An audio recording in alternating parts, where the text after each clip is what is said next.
opening prayers. Please, let's be seated.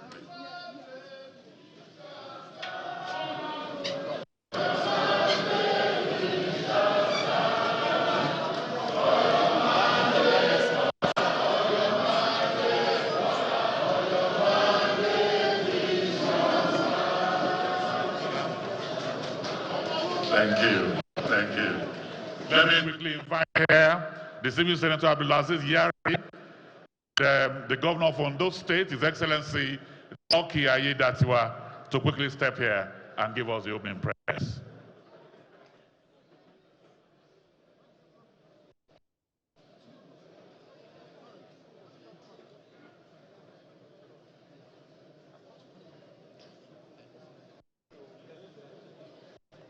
صلوا على نبي الكريم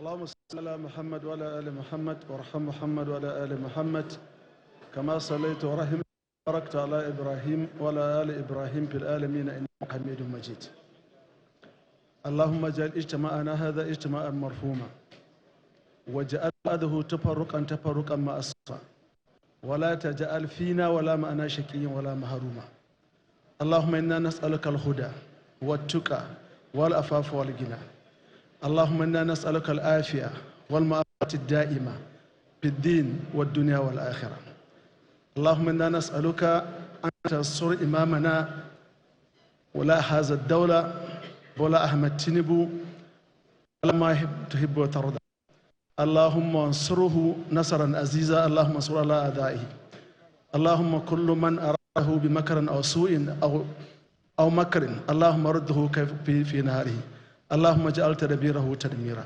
اللهم إنا نسألك أن تنصره نصرا عزيزا يا ذا الجلال والإكرام اللهم أنت تعلم أن لا عندنا شيء من عندك إلا هذا الدولة نيجيريا اللهم إنا نسألك أن تنصرها وأن تنصر إمامها يا ذا الجلال والإكرام يا حي يا قيوم اللهم إنا نسألك العافية عندها لا نسألك الأمن والرزق والسعة يا رب العالمين اللهم إنا نسألك أن تقبل منا إنك أنت السميع قريب مجيب الدعوات يا ذا الجلال والإكرام يا حي يا قيوم. Oh Allah, we are here, we gather for important occasion for our party. Oh Allah, we seek your blessing. May you guide us as we started. Allah continue to be with us. And when we please, whatever we have best out of this gathering, may He pour a betterment of our country and our president. Oh Allah, President is your servant. He has no any other God. He relied to give him support, to encourage him, to hold him, except you, Allah. Oh Allah, He is here before us. Oh Allah, we handed over him to you to guide him right, to do only those things you like that will promote the country and bless the country to his leadership. Our party APC, oh Allah, we're here in thousands, all leaders of thought, knocks and crying of country Nigeria. Oh Allah, may you put our head together to work for a purpose to make Nigeria better and greater, a purpose to get further victory come to 2027, inshallah. Allah, we search for our help. Allah, we seek for our guidance. Allah, we don't fear anyone but you, oh Allah. Allah, you know this. Allah, we are seeking for our refuge to help us, to help our president. Subhana rabbika rabbil izzati amma yasifun wa salamu ala al-mursalin walhamdulillahi rabbil alamin. Shall we pray? Oh God, our Heavenly Father, the creator of heaven and earth, the one who has given us this day to be alive in health and in strength. You are the one who has made it possible for everyone to journey from far and near to gather here today. We give you thanks, O God. You said in everything we should give you thanks because that is your will concerning every one of us in Christ Jesus. Therefore, we give you thanks for everything, for our coming here and where we'll be going. For our gathering, we give you thanks. For our deliberations, we give you thanks. It is your will, and your will concerning us is not of evil, but of good, to give us a future hope and expected end. Therefore, we pray that the expected outcome of our gathering today, O God, will not only be beneficial to us individually, but to our various states that make up Nigeria, to the president, and every one of us that you have called into position of authority at one level or the other. We thank you because Nigeria is yours, because the earth is yours and the fullness thereof and all that dwells in it. And Nigeria is part of the global earth, therefore is yours. Therefore, look down from heaven upon our nation, grant us peace, keep us, O God, and cause this land to prosper in the hands of the president and everyone you have chosen to serve with him. We give you glory and honor. Blessed be your name, O God. In Jesus' name we pray.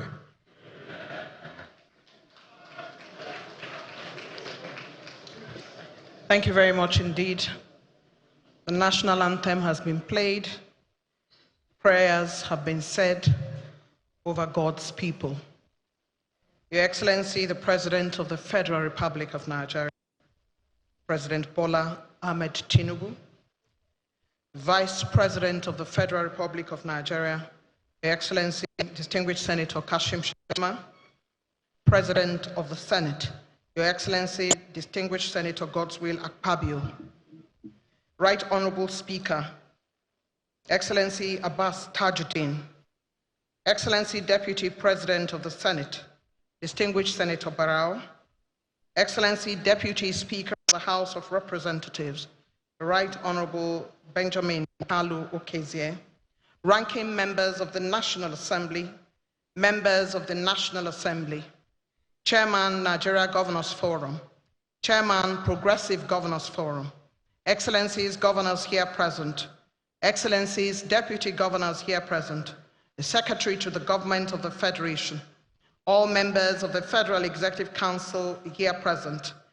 the National Security Advisor to the President, the Chief of Staff to Mr. President, the National Chairman on whose ages we're all gathered, National Chairman of the APC, His Excellency Alhaji Abdullahi Umar Ganduje.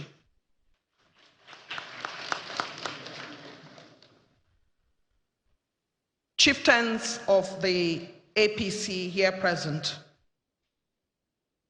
We have here with us former party chair, former Governor of Osun State, Chief Bisi Akonde. We have here former Governor of Ogun State, Mayoga, Chief Olusegun Oshoba. We welcome you here. Special advisors to the President, special assistants to the President, all NWC members, all members of the party who are leaders across geopolitical regions, former presidents of the Senate, former speakers, former ministers, former governors, former members of the National Assembly, retired generals who are here present, members of the APC in diaspora, speakers and presenters today, heads of government of extra-ministerial departments, local government chairmen across Nigeria, party faithful, party juggernauts, esteemed guests, very distinguished ladies and gentlemen. I welcome you today as we gather at the State House Banquet Hall for the APC National Summit. The APC National Summit with the theme, Renewed Hope Agenda, the journey so far. Today we gather as a family, as technocrats, as the president's men and women, and as party faithful, led in chief by the national chairman of the APC, Alhaji Abdullahi Umar Ganduje. This is the All Progressive Congress APC National Summit. Mr. President has been speaking over the last couple of weeks about the nation. And I'd like to take a recent quote. Quote, If we use our diversity not for adversity, but for prosperity, the country's hope is stability and progress, unquote.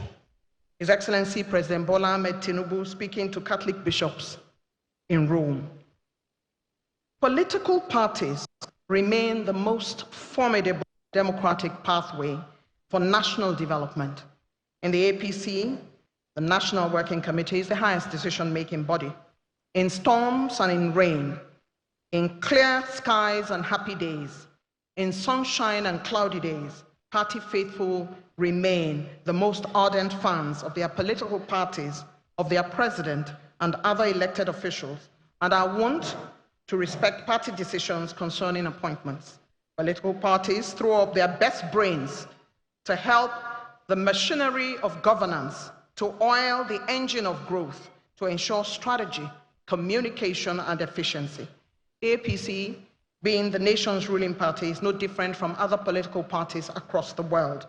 Today is that day that the party and His Excellency, Mr. President, galvanize its members and asks its appointees to give a scorecard while replicating the many moves of the political party and government towards various sectoral achievements for a better Nigeria. My name is Eugenia Abu. I'm a multimedia strategist. I'm a national broadcaster, and I'm a writer. I shall be your guide today, but I'm not working alone.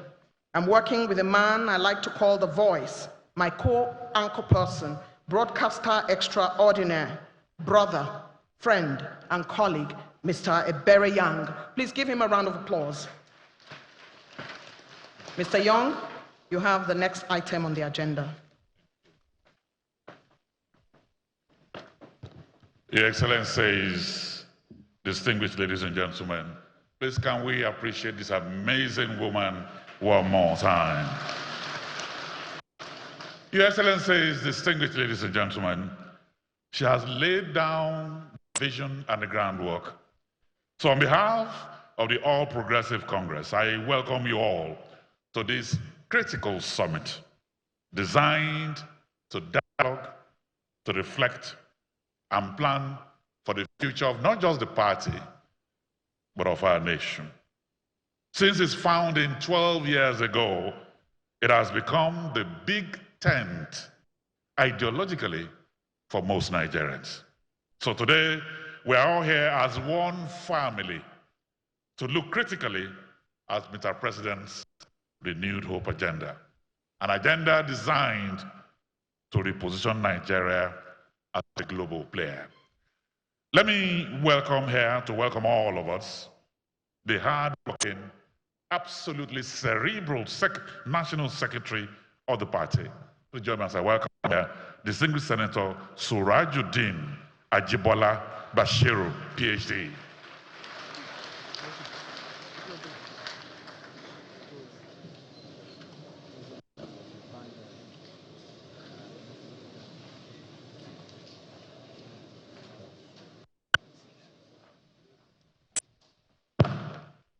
In the name of Almighty Allah, the Beneficent, the Merciful, Your Excellency, President Bola Ahmed Tinubu, President Commander-in-Chief of the Federal Republic of Nigeria, the Vice President of the Federal Republic of Nigeria, Senator Kashim Shettima, the National Chairman of the All Progressives Congress, Dr. Abdullahi Umaru Ganduje, CON. I stand on the protocol well established by Ms. Eugenia Abu. At the same time, I also plead guilty that I may not be able to be fidel to protocol as she has been ably done by her. But I'm comforted that the man that can grant prerogative of mercy to offenders is here seated, His Excellency President Bola Ahmed Tinubu. So I hereby apply for him to grant prerogative of mercy for not being able to do protocol as admirably as the MC had been able to do. Be that as it may, it's my joy to be here to welcome all of us to this very innovative program of the National Working Committee under the leadership of our hardworking, compassionate, and passionate National Chairman, Dr. Abdullahi Umaru Ganduje. And of course, this has been possible with the support of Mr. President, the Vice President, our governors, the leadership of the National Assembly, and every member of the All Progressive Congress in Nigeria and all over the world. Therefore, it is with great pleasure and honor that I welcome you all to this historic national summit on behalf of the National Working Committee of the All Progressives Congress. The goal of this summit is to reaffirm the unity of the party and further strengthen the robust engagement that is already existing among party leaders, elected officials, and for all stakeholders to further deliberate on how best to consolidate our gains, reposition our internal political structures, and work together towards advancing good governance and national development of the Federal Republic of Nigeria. Of course, in the past 2 years of the administration of President Bola Ahmed Tinubu, not only has the president shown leadership in governance, he has also shown leadership in the area of political strategy and political sagacity in Nigeria. The core objectives of this summit are as follows. 1, to engage policymakers, legislators, party stakeholders, and APC support groups in evaluating the implementation and gains of the Renew Hope agenda of President Bola Ahmed Tinubu. 2, deliberate progress in national security, including new approach to combat insecurity and promote national unity across the Federation. 3, engage party stakeholders in constructive discourse on the dividends of democratic rule and APC's role in the delivery of the dividends of good governance in Nigeria. 4, identify challenges and set actionable recommendations to consolidate current gains and outline key priorities for the continued implementation of the Renew Hope agenda of President Bola Ahmed Tinubu. And finally, to reaffirm the commitment of all of us in the APC to democratic governance, transparency, national development, and overall development of our great country.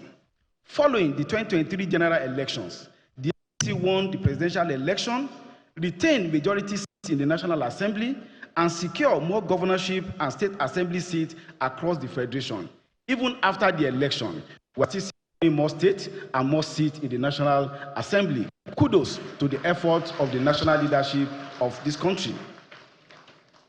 Your Excellency, Mr. President, after the general elections, which some people still believe the election had not been concluded, are suffering a traumatic effect of their gargantuan loss at that election. Our party has continued to perform impressively in off-cycle elections across the country. Our success rate is between 89% and 94% in off-cycle elections. Retaining key states and winning new political grants and indications of Nigeria's continued confidence of Nigerian people in the All Progressive Congress and the leadership of Senator President Bola Ahmed Tinubu. These wins would have been impossible without the dedication of our party members, the guidance of party leadership, the tireless effort of our campaign structures at every level, and the confidence of Nigerian people in the progressive values that define our party. As a party, Your Excellency, Mr. President, we recognize that the success of any administration is a reflection of the strength and the unity of the political platform that produces it. Hence, the importance of this summit. So there is a need for synergy between party structures and elected officials at all levels.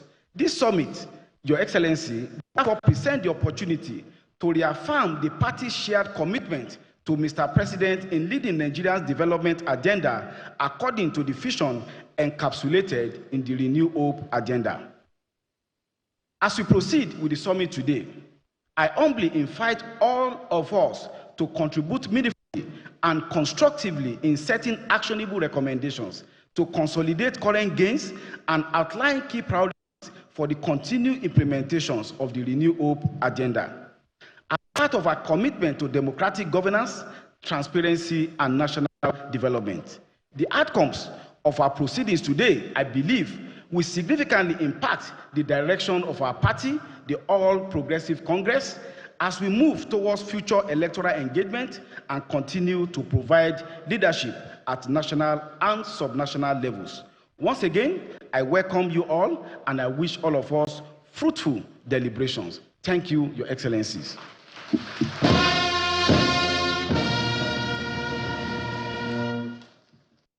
An absolutely cerebral secretary. Can we appreciate him one more time? Thank you very much. Thank you. Your Excellencies, distinguished ladies and gentlemen, the Renewed Hope agenda held the foundations of investment in infrastructure, business support, education, healthcare, housing, judicial reforms, global partnership, and diaspora engagement. One of the main things we want to pull out here is that our next speaker is already doing this in his state, and there are recognizable results. I'm therefore very happy to welcome here the Governor of Imo State and Chairman of the Progressive Governors Forum, His Excellency Senator Hope Uzodimma.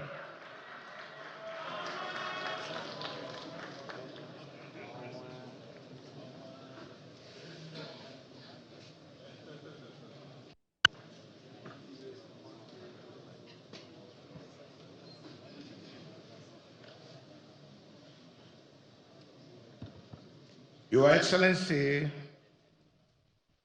the President and Commander-in-Chief of Nigerian Armed Forces, President Bola Ahmed Tinubu, GCFR. Excellency, the Vice President, Federal Republic of Nigeria, distinguished Senator Kashim Shettima, GCON, the National Chairman of the largest political party in Black and White Africa, the All Progressive Congress, Alhaji Abdullahi Ganduje, CON, the President of the Senate, most distinguished Senator Godswill Akpabio, GCON, and the Speaker, House of Representatives, Right Honorable Tajuddin Abbas. I will crave your indulgence to align properly with the well-established protocol list already called out by the moderator of this occasion. I speak for members of the Progressive Governors Forum, governors elected, sponsored by the All Progressive Congress. As of today, we are 22 out of 36, but still counting. It is indeed a privilege to address this very important summit, convened to review the implementation of the Renewed Hope agenda under the leadership of His Excellency President Bola Ahmed. The decision of this structured reflection is timely and commendable. It reaffirms our commitment to measuring outcomes, correcting causes where necessary, and strengthening delivery. Therefore, I commend the National Working Committee of our party for its clarity of purpose, and also commend Mr. President for granting the enabling support. In summary, the Renewed Hope agenda aims to address Nigeria's economic and social challenges, promoting sustainable development and improving the welfare of citizens. As articulated in Mr. President's 80-page policy blueprint, the agenda offers a strong systematic response to long-standing challenges facing the country. It presents clear priorities, actionable strategies, and measurable targets. It is not merely aspirational, it is a working document that continues to guide the government's economic and governance approach. From day one, the administration made the decisions that redefined fiscal reality and challenged the entrenched inefficiencies. The removal of the petroleum subsidy, though very difficult, was necessary. It is instructive that this decision was announced on day one of this presidency. Of equal economic value is the unification of foreign exchange rate. This is a courageous economic decision with laudable and impactful benefits to the economy of our great nation. The physical space created through these bold economic initiatives has translated into increased revenue and more allocations of money to both federal, state, and local governments in the country. It has also provided a platform for coordinated investment in critical infrastructure and human capital. Investor confidence has been restored, translating to higher inflow of foreign direct investments. There are more encouraging signs that are emerging. The recent stabilization of fuel prices, improved revenue performance across tiers of government, and declining inflation pressures reflect a policy environment anchored in discipline and long-term planning. Credible institutions, including the IMF, the World Bank, have acknowledged these outcomes and have gone ahead to predict a brighter future for Nigeria under President Bola Ahmed Tinubu. We are seeing renewed momentum in infrastructural development. The Lagos-Calabar Coastal Highway, the Abuja-Kaduna-Zaria-Kano Road, the dualization of Abuja-Lokoja-Benin Highway, the Enugu-Onitsha Highway, and the second Niger Bridge access routes, and other strategic transport corridors are not just improving connectivity, they are catalyzing commerce and opening up regional markets. The Renewed Hope administration has also introduced wide-ranging tax reforms aimed at broadening the tax base, improving compliance, and simplifying the framework.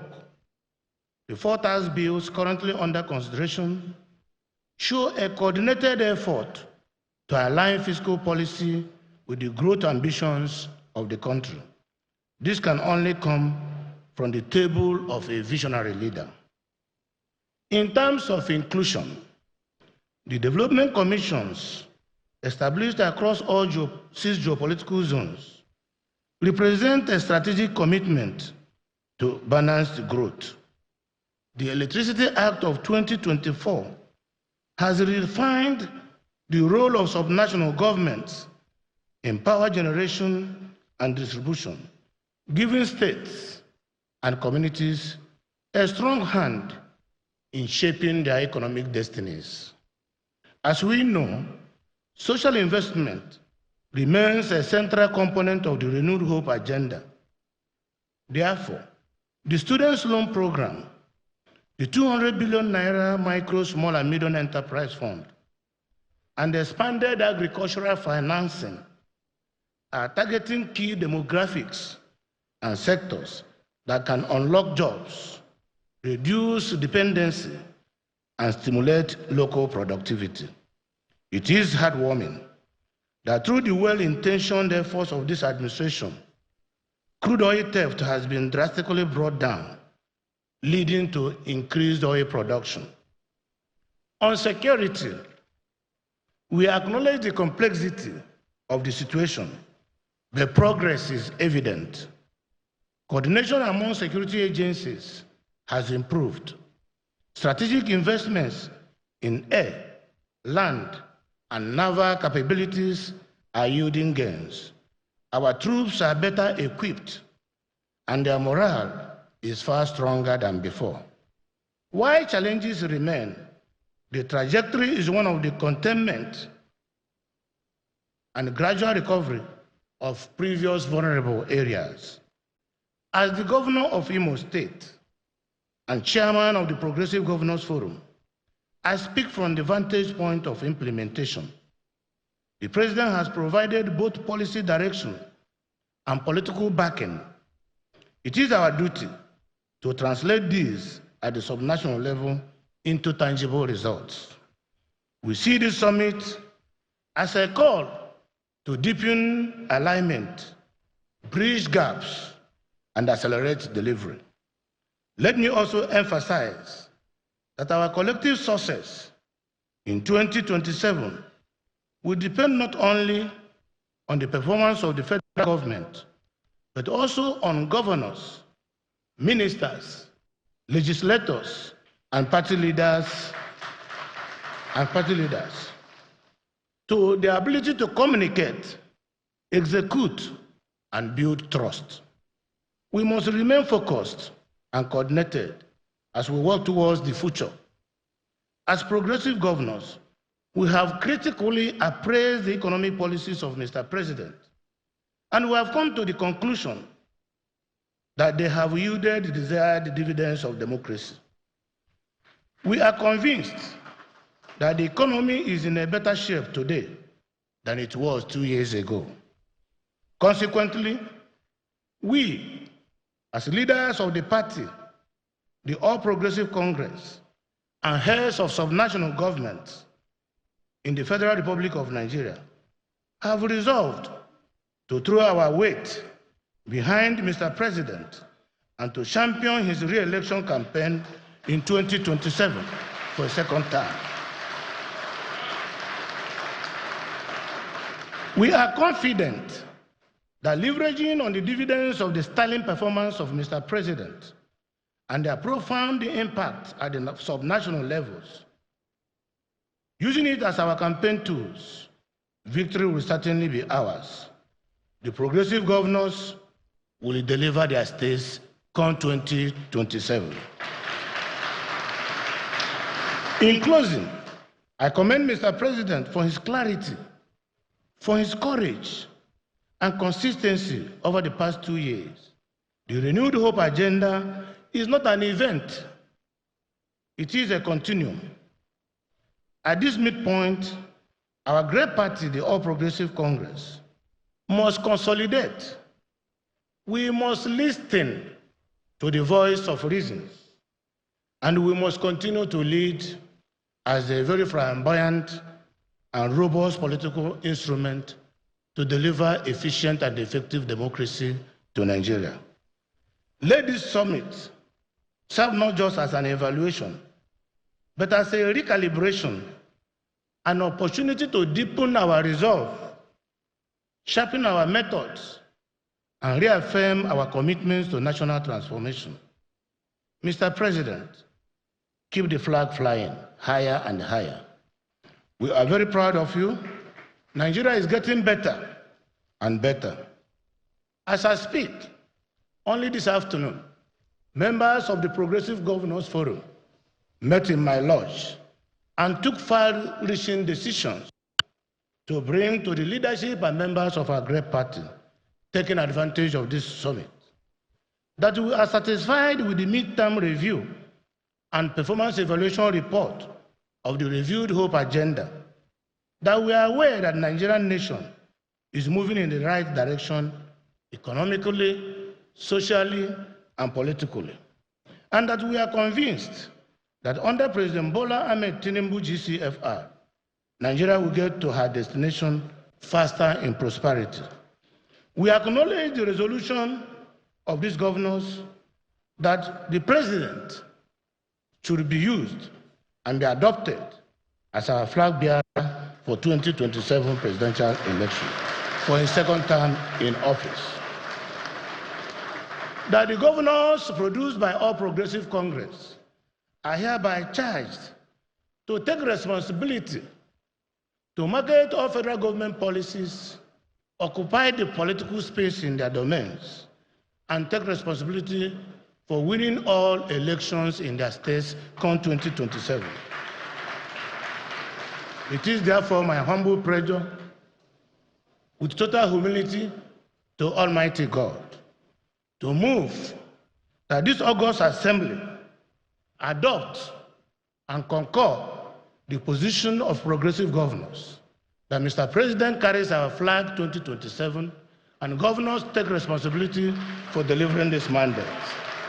I so move as a motion. I would therefore call the governor of Kaduna State to come here and second this my humble motion so that we can make progress.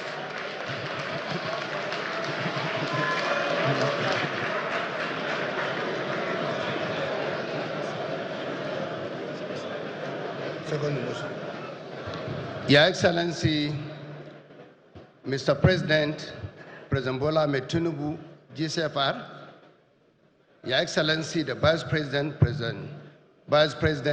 Senator Kashin Shettima, permit me to stand on the well-established protocol.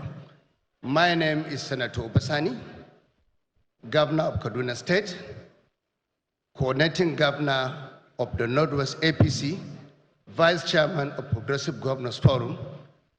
I rise to second the motion as ably moved by the Chairman of Progressive Governors Forum, the Governor of Imo State, His Excellency Hope Uzodinma, that this August gathering pass a vote of confidence on our able and amiable President, President Bola Ahmed Tinubu, as a sole candidate of APC come 2027 general election. I so second, Mr. President. Thank you very much.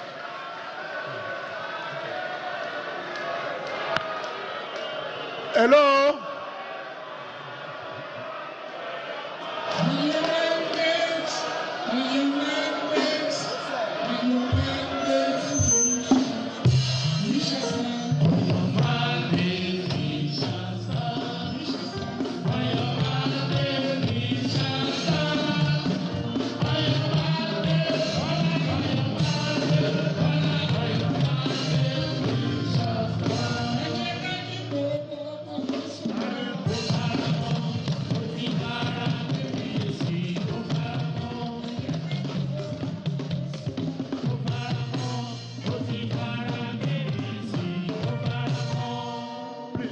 Please sit down.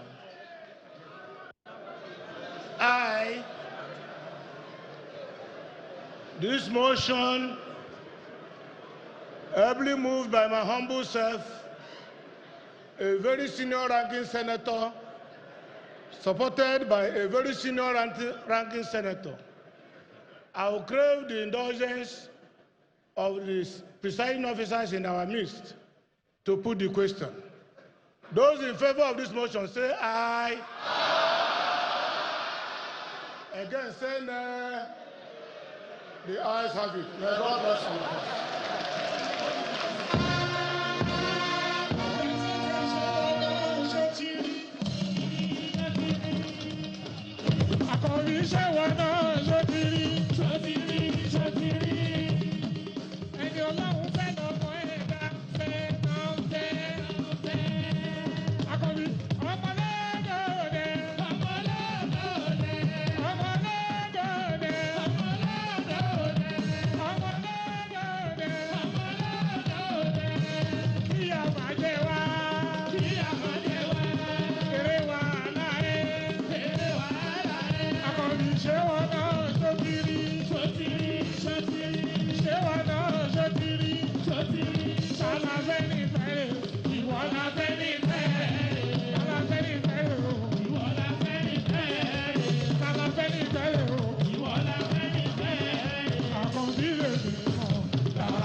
Thank you very much.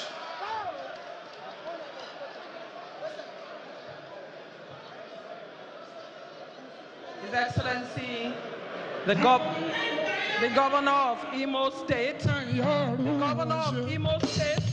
has made his position clear, and he has been supported by His Excellency, the Governor of Kaduna State. The Governor of Imo State, Chairman, Progressive Governors Forum, says the renewed hope agenda is not an event, it's a continuum. And together we pass a vote of confidence by the Progressive Governors Forum on His Excellency President Bola Ahmed Tinubu. That is a call to action. Your Excellency, Mr. President, sir, Excellencies, esteemed party faithfuls, it's time now for me to invite the next speaker. Running as the head of an administrative gauntlet called the Nigeria Governors Forum, a truly administrative structure for cementing relationships between governors across party divides and rubbing minds for the furtherance of the Nigerian project. That man who leads this entity sits as the head of a north-central state. Please join me as I welcome Chairman Nigeria Governors Forum and the Governor of Kwara State, His Excellency Governor Abdulrahman Abdulrazak, to come forward and deliver his goodwill. I did see him. He's here. I've been advised that for purpose of time, we should keep our goodwill messages to about 4 minutes, and I'd like to crave your indulgence, sir. Thank you very much.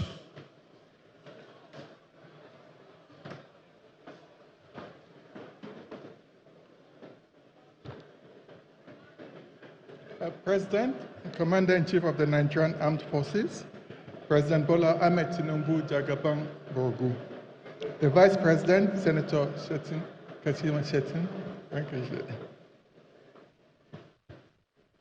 the National Chairman of our party, Alhaji Umar Abdullahi Ganduje, the President of the Senate, Senator Godswill Akpabio, the Speaker, the Right Honorable Speaker of the House of Representatives, Honorable Tajuddin Abbas, the Chairman of the All Progressive Governors Forum, Governor Hope Uzodinma, and at this point, I'd like to stand on the existing protocol. Well, Senator Barnabas Gimadi, sitting with me there, said, what's left to be done? Senator Yari also said, to Angama Mujegida.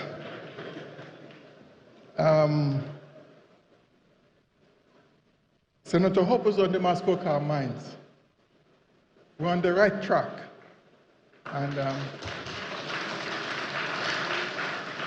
let me first of all commend Mr. President and the leadership of our party for this important event. Today, our party is a toast of the nation. Everyone wants to be part of this APC family. And this is not a coincidence. It's about strong leadership, the leadership of Mr. President. Looking back to the months preceding our national convention in 2022, I can comfortably say that we made the right choice. As events have shown so far, we clearly settled for a leader who ticks all the right boxes. The president combines two important characters of greatness: approachability and authority. It has paid off for our party and for every discerning Nigerian. I therefore thank Mr. President for this bold vision of sustainable economic growth of Nigeria. We thank him for the unmatched infrastructural blueprint for Nigeria and his efforts in recalibrating the economy and putting Nigeria on solid footing. The Lagos-Calabar Road, another project as mentioned by Governor Hope Uzodinma, the tax reform bill, the support for sustainable market practices, students' loan, the new forest guard policy, regional development commissions, and improved revenue and resultant service delivery to Nigerians to show clearly that we're on the right track and the future is brighter than ever. With everyone working together in alignment with the bold vision of Mr. President and respecting party principles and values, our party will not just be the party of today, but one that will retain the support and loyalty of Nigerians from now into the future. We acknowledge The road ahead is not without challenges, but every reform comes with a little discomfort in the short term. What's important is that we remain steadfast, focused, and committed to the bigger picture. Nigerians will see the dividends of these efforts, not just in statistics, but in everyday life. And Mr. President, once again, I commend you for the bold steps you are taking and staying the track. Thank you very much indeed.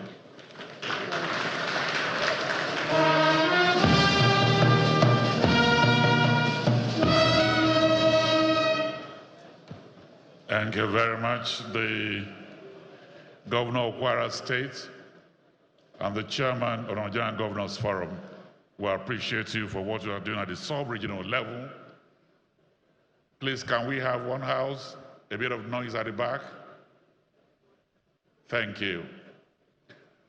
Your Excellencies, distinguished ladies and gentlemen, our next speaker embodies the totality of the Renewed Hope agenda.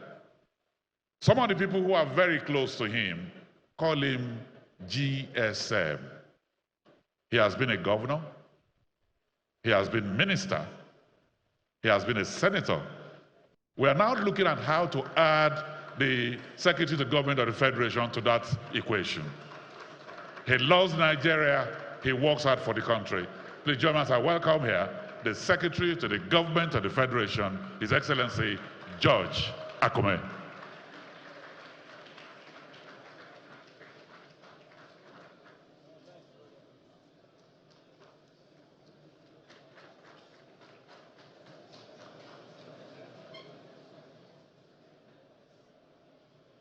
The President, Federal Republic of Nigeria, His Excellency Bola Ahmed Tinubu, GCFR, the Vice President, His Excellency Kashim Shettima, GCON,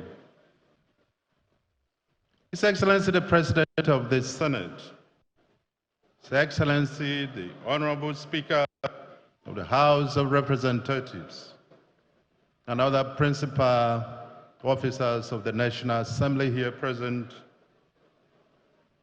the Chairman, Nigerian Governors Forum, the Chairman, Progressive Governors Forum, members of the Federal Executive Council, all protocol duly respected.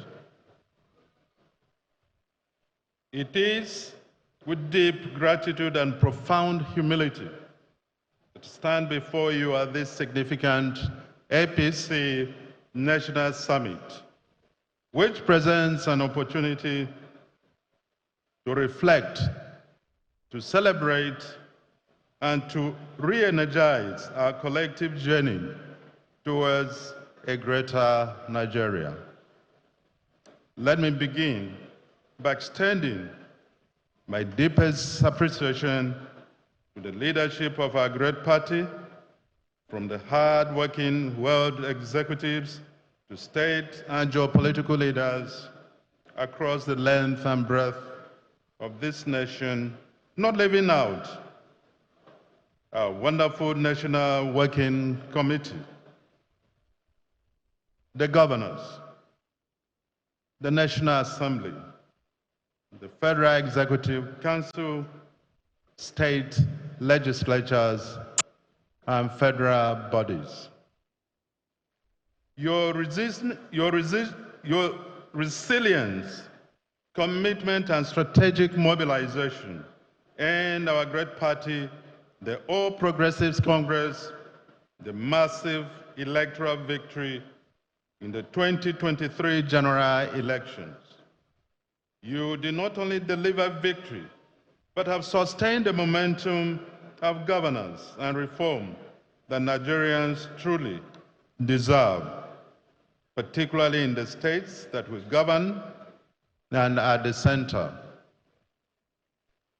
To our national chairman, I must pause to pour well-deserved praises. Your leadership has been focused, principled, and unifying.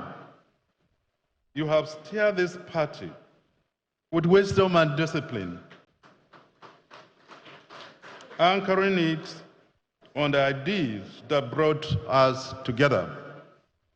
These ideas focus on the Nigerian people and our nation as topmost priorities. Most importantly, a reference to leadership and transformation cannot be complete without celebrating the vision, the courage, and the result-driven governance of His Excellency, President Bola Ahmed Tinubu GCFR, which explains why a journalist recently referred to him as Professor of Infrastructure. Now, when you look at the Calabar-Lagos Road, and of course, Sokoto to Badagry Road, superhighways, then you know that journalist did not make a mistake. In just less than 2 years, we have witnessed impactful decisions, strategic reforms, and commitment to national development. Mr. President, leadership reminds us of the legendary Lee Kuan Yew of Singapore, a man whose foresight, discipline, and tenacity transformed a small nation into a global model of prosperity and order. This is the quality of leadership Nigeria is privileged to have today under President Bola Ahmed Tinubu. Presentations by honorable ministers and special advisors will further deepen our understanding and appreciation of Mr. President's projects, policies, and programs. The renewed hope agenda of our great party has inspired millions of Nigerians. Happily, we are glad to observe that most citizens are joining our party, not because of mere promises, but because they are experiencing concrete results. They see purpose, they see mission, and they see meaning, and they see the bright future. And to those still watching from afar, I say, our doors are wide open. The APC is a movement of progress and inclusiveness because nation building is not that the job of a few, it is a collective task. Everyone has a role to play, and we welcome all Nigerians that believe in our ideas and aspirations. As we look ahead to 2027, now is the time to double down on our efforts. We are beginning now, not just to campaign, but to mobilize by showcasing the achievements of the APC under the leadership of Mr. President, by amplifying the integrity, foresight, and compassion of Mr. President, and by being ambassadors of peace, discipline, and national unity. As party members, let us embrace collaboration and cooperation, pursue peace and unity to sustain Nigeria on the path of greatness. The APC is not just a party, it is a vision. And with your continued support, that vision will endure and triumph abundantly. Thank you, and God bless the All Progressives Congress. God bless the Federal Republic of Nigeria.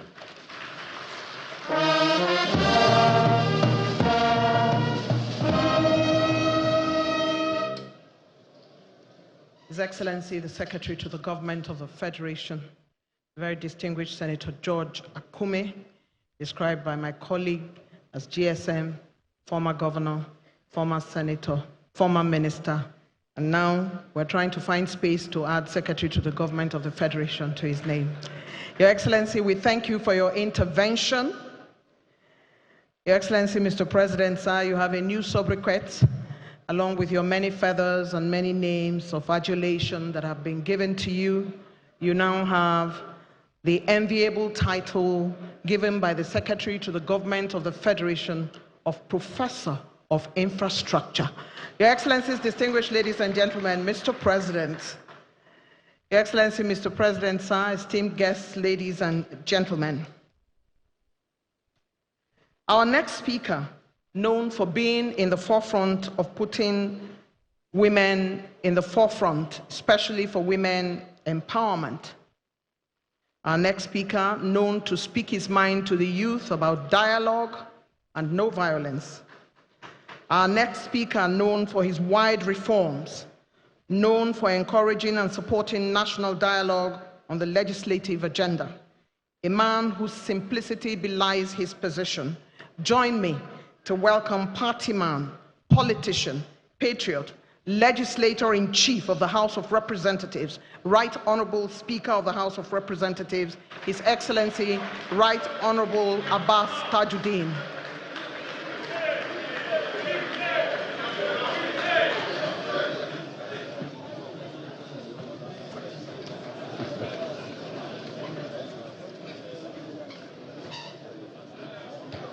Your Excellency, the leader of the greatest party in Africa, our mentor, President Bola Ahmed Tinubu, GCFR. Your Excellency, the Vice President, Senator Kashim Shettima, GCON. The National Chairman of our party, Dr. Abdullahi Ganduje. Your Excellency, my dear brother, my colleague, and my ally, the Senate President, Senator Godswill Akpabio, the Deputy Senate President, and the Deputy Speaker of the House, the Chairman of the Progressive Governors Forum, the Chairman of the APC Governors Forum, all Excellencies, all governors, all ministers, all deputy governors, all advisors, and aides to Mr. President, former chairmen of APC, former leaders of the party, former presiding officers of the National Assembly, all participants and our stakeholders, members of the press, distinguished ladies and gentlemen. It is my honor to reflect on the remarkable strides our country has made under the stewardship of His Excellency President Bola Ahmed Tinubu, GCFR, since his inauguration on 29 May 2023. From the day he took office, Mr. President vowed to lift our economy by 6% annually, rationalize the foreign exchange, generate jobs, and confront insecurity. These commitments have formed the cornerstone of our policy thrust, yielding numerous bold interventions that have reshaped Nigeria's fiscal foundations and positioned the country for sustainable progress. This administration began by removing the petrol subsidy, a policy that once drained over $10 billion each year, realizing savings in excess of 1 trillion naira within 2 months. At the same time, this administration harmonized exchange rates, aligning the naira with market forces. This strategy, while triggering short-term inflationary pressures, has since drawn more than $6 billion in foreign inflows and restored confidence in the country's currency. Today, the World Bank confirms that the real GDP growth for 2024 reached its highest level since 2015, driven by a resilient non-oil sector and fortified public revenues. The appropriation of $54.99 trillion for 2025 reflects the National Assembly's conviction in these revenue projections and underscores this administration's commitment to health, education, and infrastructure. Mr. President, Nigeria has steered inflation, once surging past 40%, now down to 23.7%, through a meticulous rebasing of our statistical framework, signaling that the initial price shocks are abating.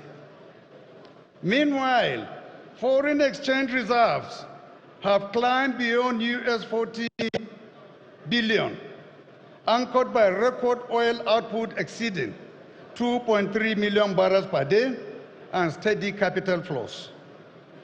This financial buffer underpins the resilience of our economy against global shocks and reinforces the stability of the Naira. The President's infrastructure agenda has also gained momentum. Last September's economic and nuclear energy pact with China has allowed collaboration in solar research and electric vehicle assembly, while the Belt and Road Partnership is already modernizing ports, roads, and power projects nationwide. From the Lagos-Calabar Coastal Highway to the Lagos-Ibadan Standard Gauge Railway, these projects are generating employment, integrating markets, and demonstrating that APC governance delivers tangible transformation. Security remains paramount. Mr. President has injected fresh resolve into our defense architecture. The House's swift approval of emergency measures in Rivers State earlier this year demonstrates our commitment to protecting critical assets and maintaining order. Complementary legislation to empower the nascent Nigerian Force Security Service will harness local knowledge to secure rural frontiers and safeguard our natural resources. Yet, we know that both reforms come at a cost for ordinary Nigerians. That is why the President reinstated conditional cash transfers to 12 million vulnerable households and launched the Nigerian Consumer Credit Corporation to expand formal lending to women and young men. His recent approval of 32.7 billion for the National Social Investment Program means that 15 million households now receive direct support.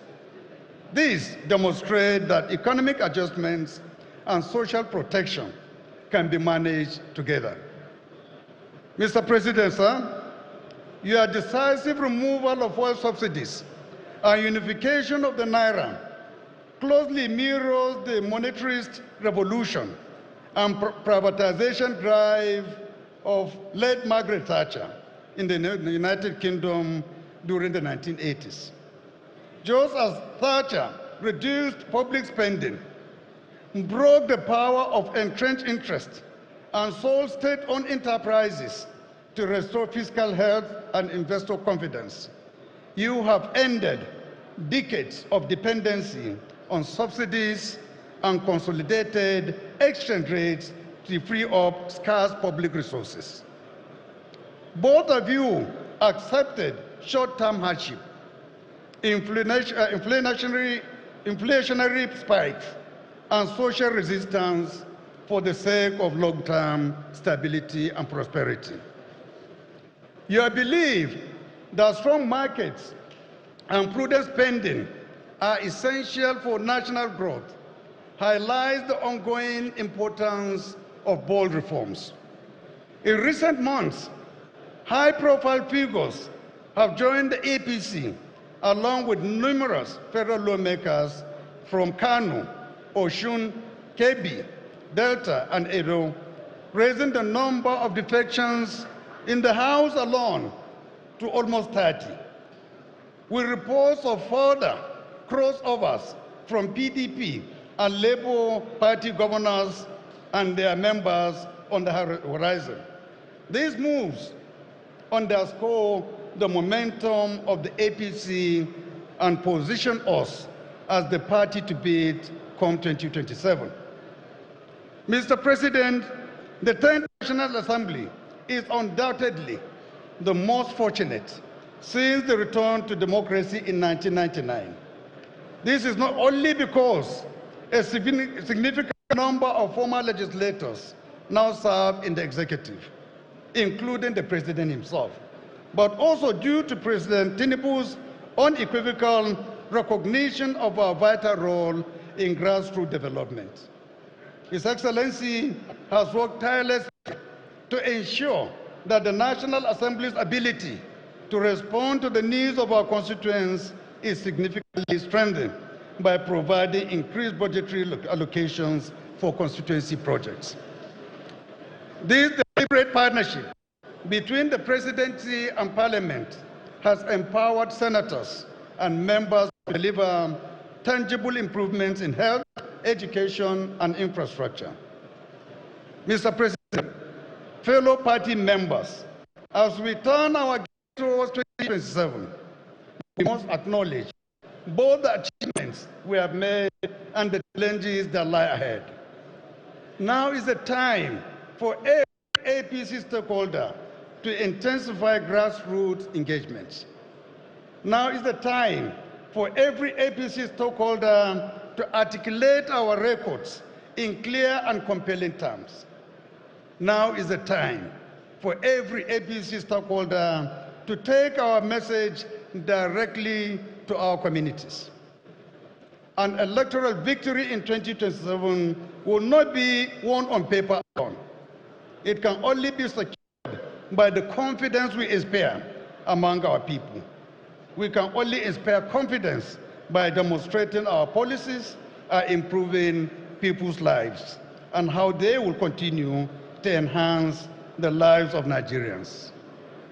All of us must effectively market the successes of the Tinubu administration, specifically the recovery of fiscal health, the job creation drive, the expansion of infrastructure, and the security gains. Every APC governor, every APC senator, and every APC member, every minister and commissioner, every special advisor and assistant, every board member, and indeed every political appointee of this government must also collaborate with the president to translate his initiatives into tangible benefits that resonate with citizens across every world.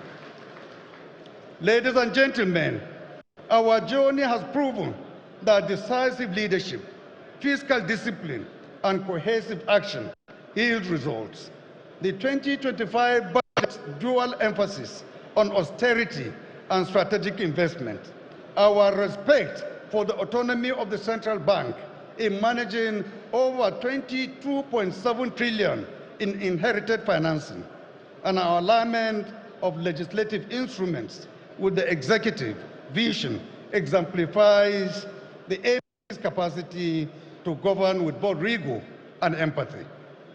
We must now marshal these successes into an energetic campaign for 2027, ensuring that our party's narrative of renewal and stability becomes the clarion call at every town hall and market square. Fellow comrades, the moment demands realism and ambition in equal measure. We must neither rest on laurels nor succumb to complacency. Instead, this is the time to deepen our outreach, sharpen our messaging, and forge an unbreakable bond between the APC and the people it serves. By selling our record relentlessly and listening attentively, we will carry the renewed hope agenda forward in the next electoral cycle. I have no doubt in my mind whatsoever that come 2027, Mr. President and our party will secure a resounding mandate that confirms our capacity to deliver on the promise of a prosperous Nigeria. Thank you, Mr. President. Thank you, fellow comrades, and may God bless the Federal Republic of Nigeria. Thank you for listening.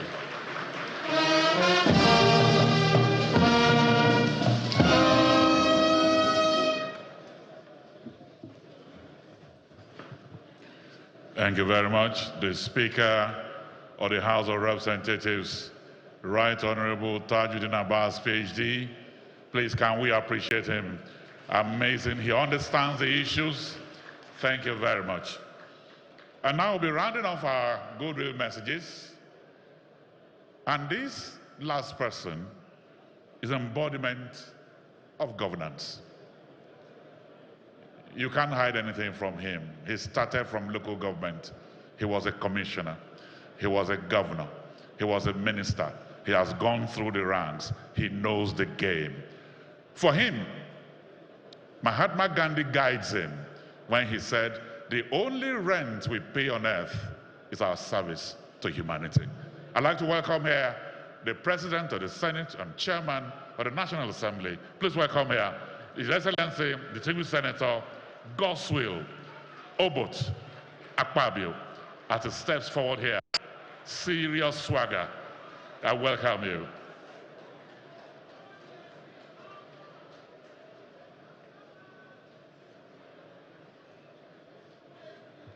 APC, APC, progress. Your Excellency, the President, Your Excellency, the Vice President, my brother, Right Honorable Speaker, the National Chairman, the Deputy Senate President, Deputy Speaker, National Working Committee members, our dear governors, past and present.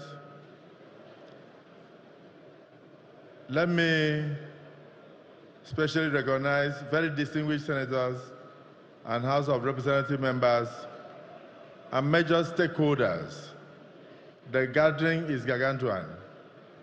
And at this point, all I can say is that the who is who in Nigeria is here.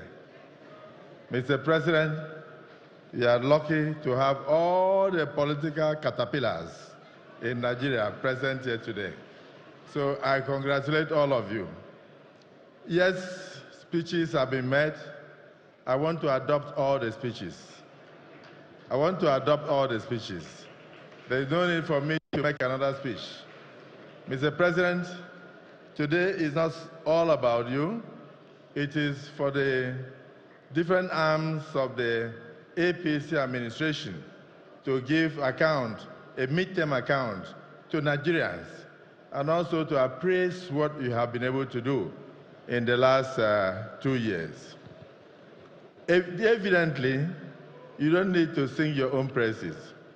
But I think it is important that after this, the national chairman must set up a strong committee within the working committee to cascade down to the states, so that all the good things we have mentioned here, too numerous, we will now use those things to let the people know. Because this society that is not informed is deformed. And today we have the social media. One small ant that enters into your trouser can cause you so much discomfort that you will jump up and down. So, Mr. President, my own point,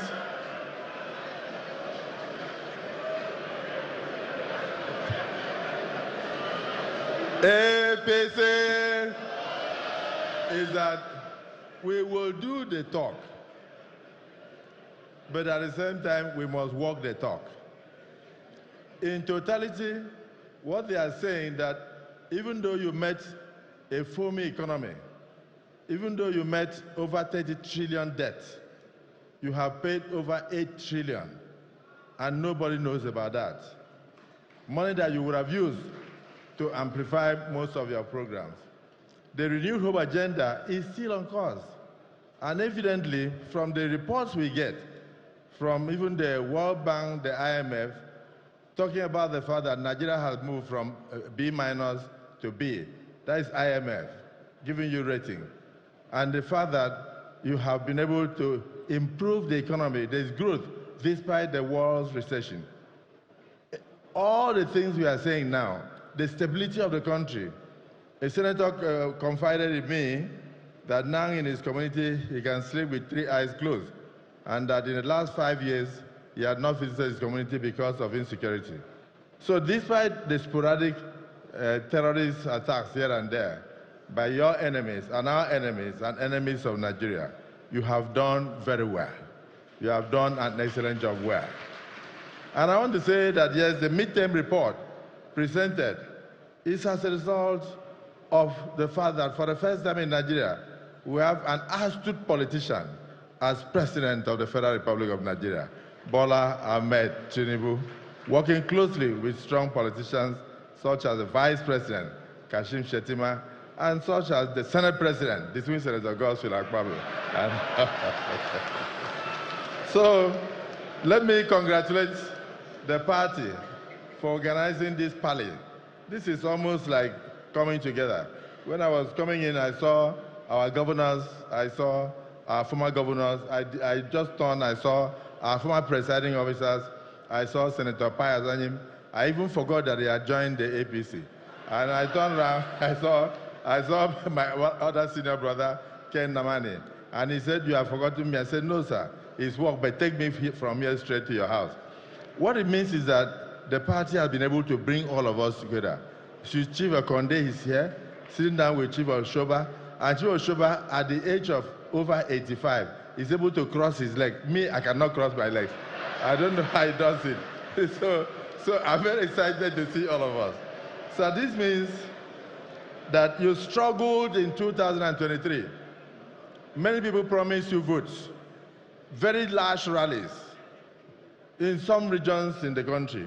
But when the final votes were announced, you could not get 25% in many of those states that spoke so well. So there's no need for eloquent speeches. Let the results that will come in 2027 reflect the action and the speeches that we are saying here today. So that's my own, that I love all the speeches, but please note that in politics it's not over until it is over, and that you still have enemies. It is the tree that bears the sweetest fruit that also gets the highest amount of stones. So everything said here will show that, yes, you are on course. You did it in Lagos, you are doing it in Nigeria. Even Abuja, the Federal Capital Territory, has changed. The diplomats have confirmed that. This was not the way it was before you came. The economy has changed, everything has changed. But the reality is that we are not there yet.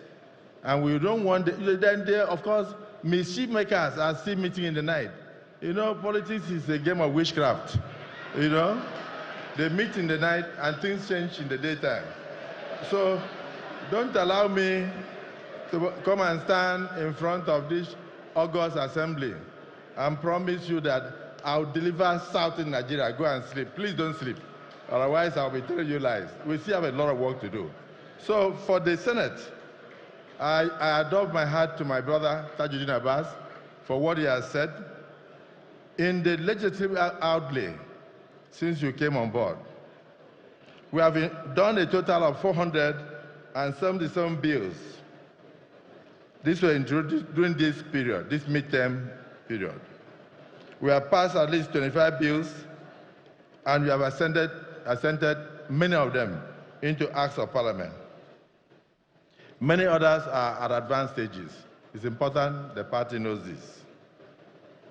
The key acts passed have already been enumerated by my brother. But permit me to just mention that you have established, because of your belief, that when you close the door to education, you open the door of prisons. To ensure that education cascades down to the grassroots, Mr. President, you have established 32 new universities in Nigeria within 2 years of being in office. These will include even from some of the major federal polytechnics to colleges of education and specialized institutions, one of which I'm very excited about. The University of Environment in Ogoniland, ravaged by over 60 years of oil exploitation and exploration. You took a university to them so that they will study how to bring back the oil, or the land, for the benefit of the people. We are very proud in the Niger Delta, and we thank you for this. So, Mr. President, the students' loans Act. It's a novelty never heard in Africa. Very poor people in various homes in Nigeria today can take loan and go and obtain higher education. I'm just mentioning the fact that you're a president that thinks not of the next election, but of the future generation. And this is the way it should be. That makes you the leader you are. Mr. President, National Economic Stabilization and Recovery Act. This targets inflation control, investment attraction, and economic reforms. Many have said those things here. Those acts were done by the National Assembly. You assented to them. You assented to them. And today, our economy is on track. Mr. President, the national security architecture, you have streamlined and strengthened Nigerian internal security system and the framework. And that is why you cannot hear of any part of Nigeria today still who is hoisting foreign flags or Boko Haram flags. They come in a terrorist faction, attack and run away in a Goliath way. They can no longer stand and face our military. So we salute our men and women in uniform. And we salute the Commander-in-Chief for providing the right leadership that has strengthened the national security architecture. Universal healthcare coverage. This Universal Healthcare Coverage Act, this has broadened the access to quality healthcare across the Federation of Nigeria. I will just stop at that because of time. The Petroleum Industry Reform Act. This enhances accountability, transparency, and competitiveness in the oil and gas industry. Hence, the renewed investment in that sector. Then, imagine the Regional Development Commissions. This Regional Development Commissions Act, what you have succeeded in doing is that you have created that strata to assist the state governments and also assist our parties to get more to the grassroots in order to enable us reach the people faster. If the state governments cannot, they will complement the efforts of the state governments. And the state governors will notice that I tactically avoided the additional money that the president distributes to them every month that has nothing to do with the statutory allocation. I haven't said it out, so I will not say that today. Because I don't want somebody to be angry with me. But I want to thank you because you give them infrastructure development fund, which is shared across the states of the Federation. Many of them I didn't know until you went to one of the states, and the governor came out and said, it is that extra money that you have been giving us that I did all these things. So I thank the governors, and please, very soon, invite the president or any of us to come and commission projects based on those additional funds that it distributes to you, which has nothing at all to do with the statutory allocation. Mr. President, we have in the Senate, for instance, we have moved about 115 motions, and we have passed resolutions that have impacted on key economic areas, on national security, unit development, and public sector reforms. Our oversight functions are totally on course. Here, the Senate has confirmed 215 nominees across various strategic positions. Of course, your nominees, Mr. President, from members of the Federal Executive Council to governors and deputy governors of the Central Bank of Nigeria, the service chiefs and heads of security agencies, the chairmen of boards of commissions and regulatory commissions and parastatals. In terms of public petitions, to show that it is a pro-parliament, the parliament is pro-people, we have done over 50 public petitions, and we have redressed those things without any of them seeing the need to burden the courts. We are now ensuring accountability in critical public sectors. Constitutional review, constitutional and social reviews. We have set up a 47-member Constitutional Review Committee. We have inaugurated that to look at the 1999 Constitution. And the key focus of amendments are in the areas of devolution of powers. Devolution of powers so that the federal government will be unbundled and the states will be given the opportunity to also have a say. State policing is one of the areas we are looking at in the Constitutional Review. Electoral reforms. We cannot campaign for 10 months Those are also areas we are looking at. Local government autonomy. How do we ensure that the pronouncement of Mr. President has constitutional backing? And also, we are looking at how we can give our traditional rulers the opportunity. Mr. President, your bill on minimum wage is something that must be applauded. From 30,000, you have given us about 70,000 today, and workers are happy. And something that was never done before. We have returned to our own national anthem, but this we did through legislation. We did not just do it through resolution. We enacted a resolution taking us back to our own national anthem because of the wordings, and Mr. President assented into the Act of Parliament. International diplomacy. The Senate has worked very collaboratively with the executive to enact laws enabling economic diversification, medium and small-scale growth, infrastructural development, and currency stabilization. Let me say that the Senate has engaged in international parliamentary diplomacy and strengthened Nigeria's influence with strategic partners to your administration, the People's Republic of China, the United Arab Emirates, the ECOWAS Parliament, the Pan-African Parliament. These efforts have supported Your Excellency's agenda to boost foreign direct investment and enhance Nigeria's credibility and, of course, Nigeria's visibility within the international community. In terms of security, I've mentioned that already. The key areas we are focusing on are enhancing coordination between the national security agencies, provide better funding for counter-terrorism operations, improve intelligence sharing, and early warning systems. We are addressing the root cause of insecurity through empowerment.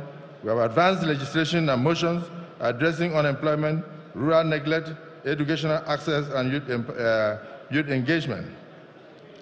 Of course, Mr. President, we still have allegations that trail the Senate because of lack of information. Sometimes people have the wrong notion of budget padding and distribution of palliatives.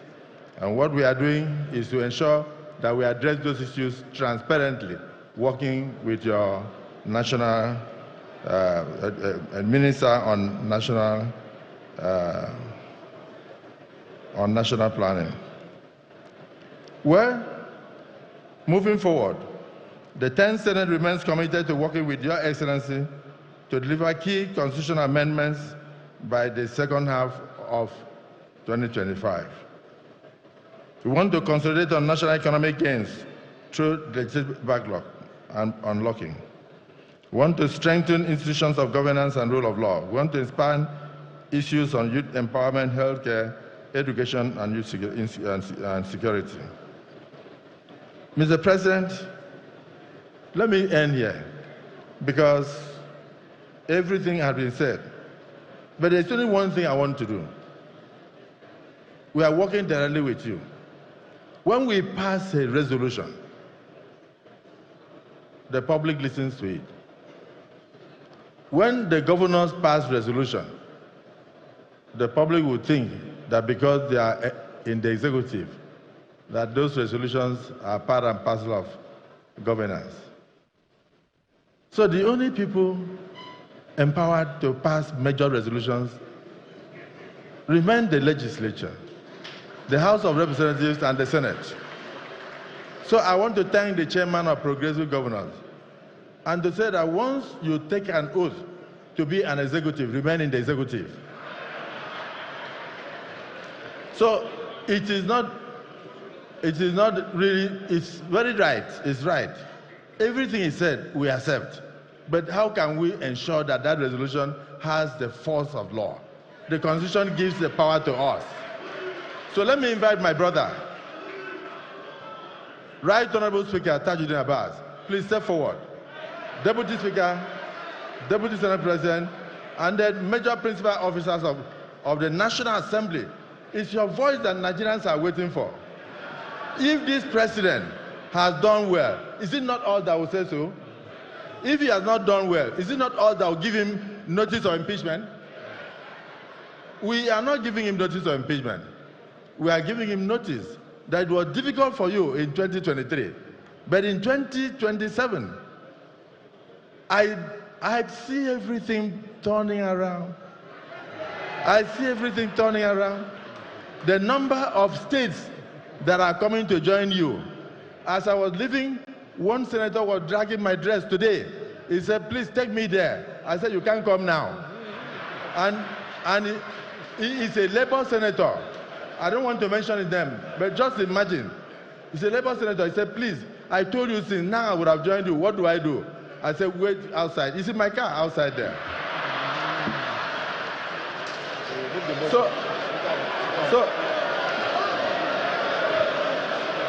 in view of the political sagacity of President Bola Ahmed Tinubu, in view of the fact that despite very difficult times, he has been able to set Nigeria on a path of growth, confirmed by the International Monetary Fund. In view of the fact that Nigerians are grassroots people are very excited, in view of the fact that even the members of the National Assembly and senators said they have never had it this good, the leadership of the House of Reps should join me. I want all the members of the National Assembly of the APC extraction to stand up wherever they are. I want the single senators to stand up where they are. And you will re-echo what I'm going to say. Those who love you will also join. I want to move, and let it be moved, that not only will President Bola Ahmed Tinubu be a sole candidate for the presidency in 2027, but he will also be a sole candidate for the whole Nigerian population, because all other political parties have been torn into shreds. I went to my state, and I saw the umbrella, the PDP, it has over 100 holes. And very soon you will hear, I'm not the one to break the news, but I know the national chairman has already broken the news, that everything in the South-South has collapsed for you. And that is the same thing that is happening in the nation. Nigerians are saying that because you have done a difficult job well, that it is time for us to reward you by sending you back to the presidency for a second term in office. I move, therefore, as the Senate President of the Federal Republic of Nigeria, that Mr. President return, one, as a candidate of the APC unopposed, and secondly, as the next president for a second term come 2027. I so move. Listen to that voice. That's the voice of the Senate President. I so move. Mr. Speaker. Distinguished ladies and gentlemen, my name is Honorable Abbas Tajuddin, the Speaker of the House of Representatives, and I stand on behalf of the whole entire 109 senators, 360 members, and all the 36 speakers and their members to second this very important motion moved by the Senate President Asosakon. Distinguished colleagues, right honorable members, members of the houses of assemblies across Nigeria, those in support of the motion, seconded rightly by the right honorable Speaker, Tajuddin Abbas, PhD, GCON, those in support, give me your voice and say, aye. And those against say nay. The ayes have it. Congratulations, Mr. President.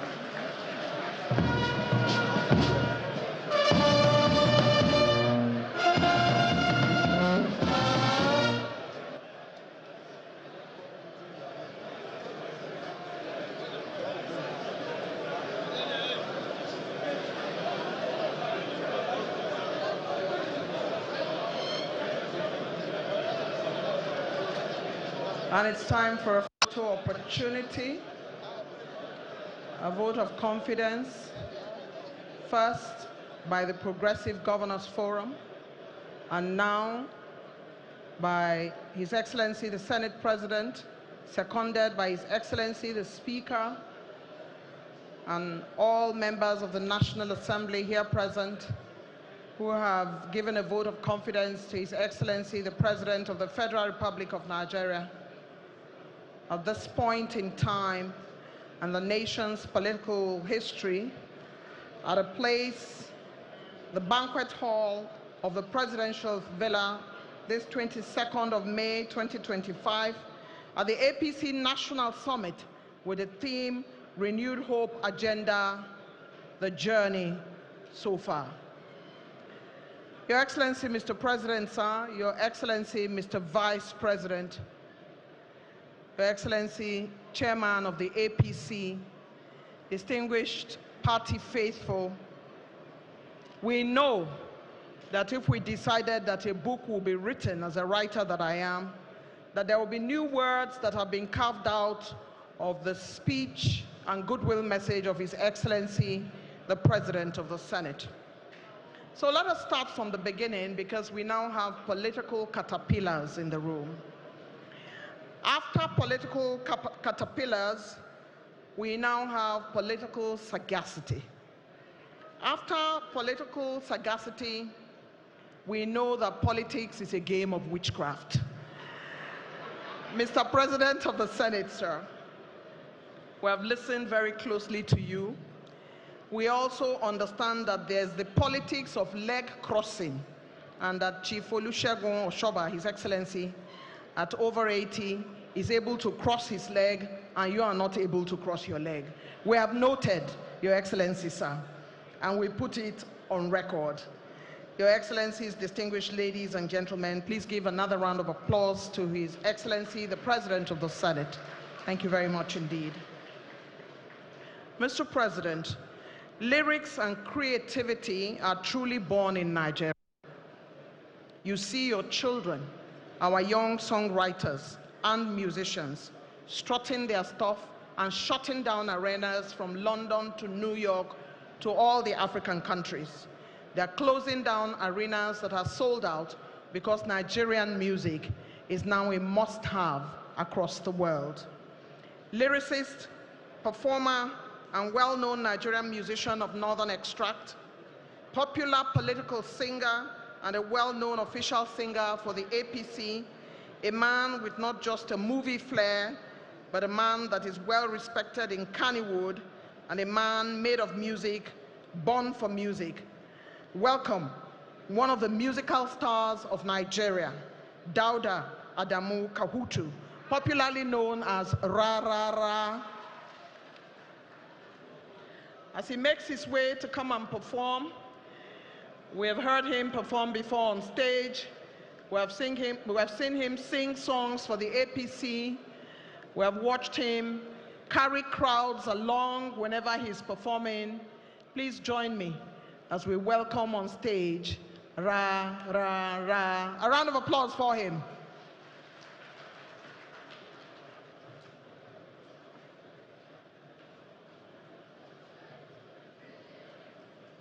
Hello.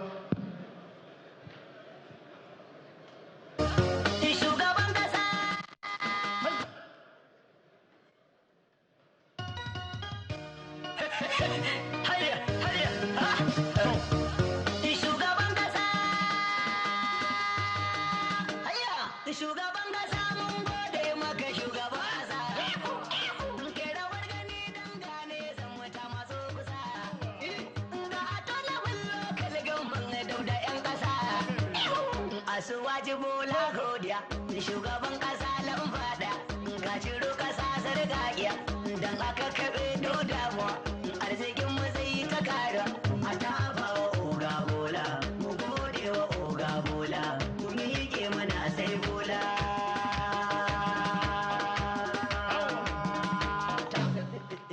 yanci na talaka yayi samuwa waje Tinubu yayi kokari shine ya tsaya ne sai da kano kalgan mana tunani ta zo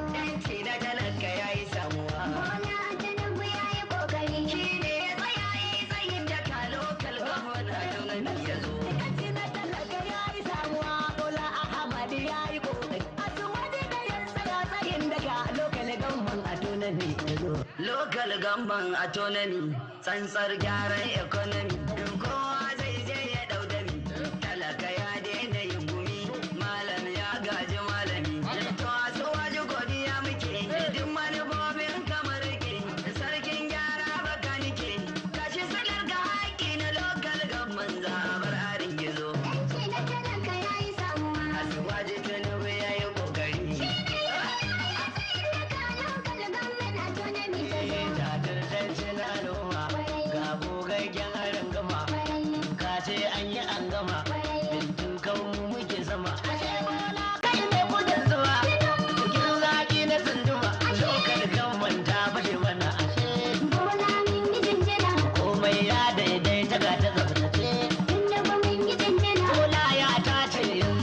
tarkace bola min yi jinjina kowa murna nan muka zuwa mace Tinubu min yi jinjina makarbi kudin mu da kanmu ba ka ce na ce bola min yi jinjina babban faifai ya turu ba ka ce Tinubu min yi jinjina lamomi na hamdala kamsuloli ma na hamdala dan kwangila ma duk na hamdala a yau ciyaman ya zama kofula kamsuloli na kyautar dala ina baba mai gidan nada ayyuka duk za su bulungula ashe zaman banza ya hana mana mi ta murna manya da kankana asuwa zama na daga jinjina albarkacin dokar gamban a tunani na zo yanci na talaka ya yi samuwa asuwa ji Tinubu ya yi kokari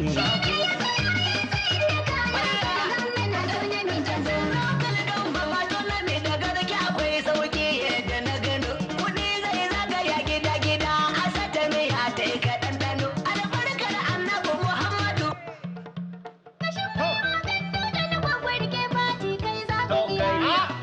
Kai jam'iyya masu ginin islamiyya gandujiya hasken dimokuraɗiyya ke tarayya kishin yan jam'iyya wajen suya kai kago da gogayya kadimul islam ko ake kyawun niyya ban abba na gwaggo ga ka cika shago kaji sun shiga jogo ne ma maza rugo gandu ta shirin asuwaju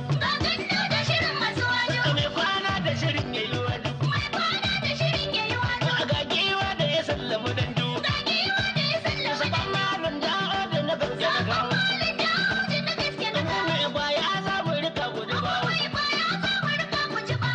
aiki sai mai shi APC dodar layin shi shi ba sai yashi ta ture domin dibar shi yan kwasar da shi sun yi zubi dodar ya yi goshi nasarar asuwaju ne ita ce babban burin APC ce sama tsoho ba garnawa har yanzu da anjima ka saba a dangama sunan ka uwar zuma asuwaju ke sama su ne suka ban zama aya ko ba ka nan za mu faɗi tsire ne ga tashi faɗi na waje ma ka zarce maɗi mazari ga tashi kaɗi na kwakwarawa daidai da kiɗi mun lashe mun ba su saɗi an fi sanin sarki da naɗi akwai dutse san babu haɗi aya APC dai tsohon mai APC dai gandujan dai ya sai tun komai daidai asuwajin dai mun gamsu hawa bin dai asuwaju kashe na mu kudu da arewan dai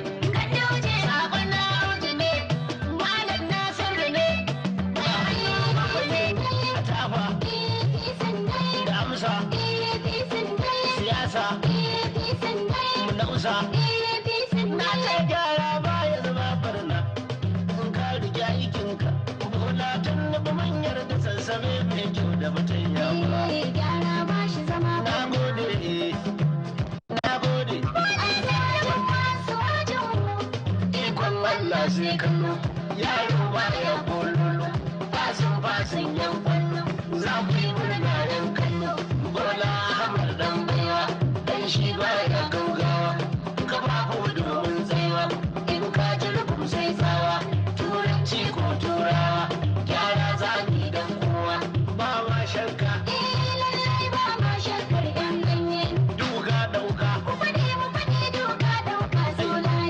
sai mi marga aya olore turen olore tusani bola a shiwaju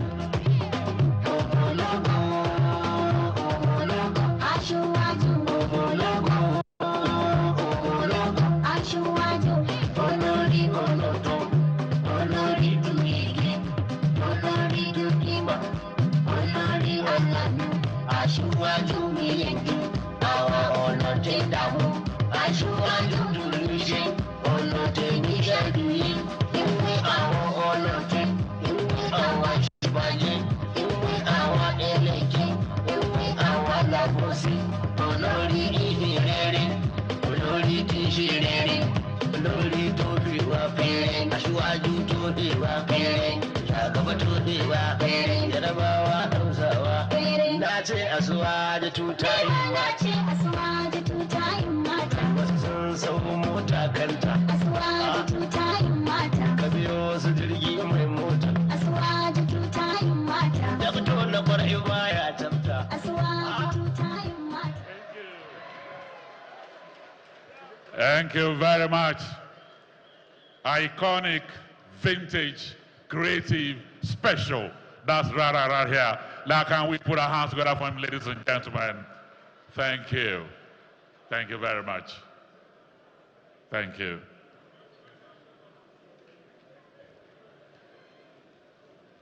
Your Excellencies, distinguished ladies and gentlemen, this is the point where we do the sectoral achievements of this administration with regards to renewed hope agenda, the journey so far. I would like to kick it off with a man that has been managing the information with regard to the administration.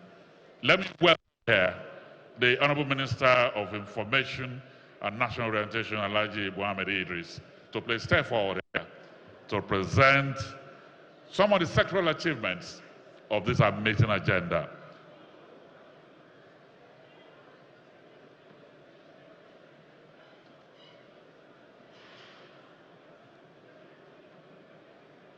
Your Excellency, Mr. President, my President, President Bola Ahmed Tinubu, President and Commander-in-Chief of the Armed Forces, Federal Republic of Nigeria.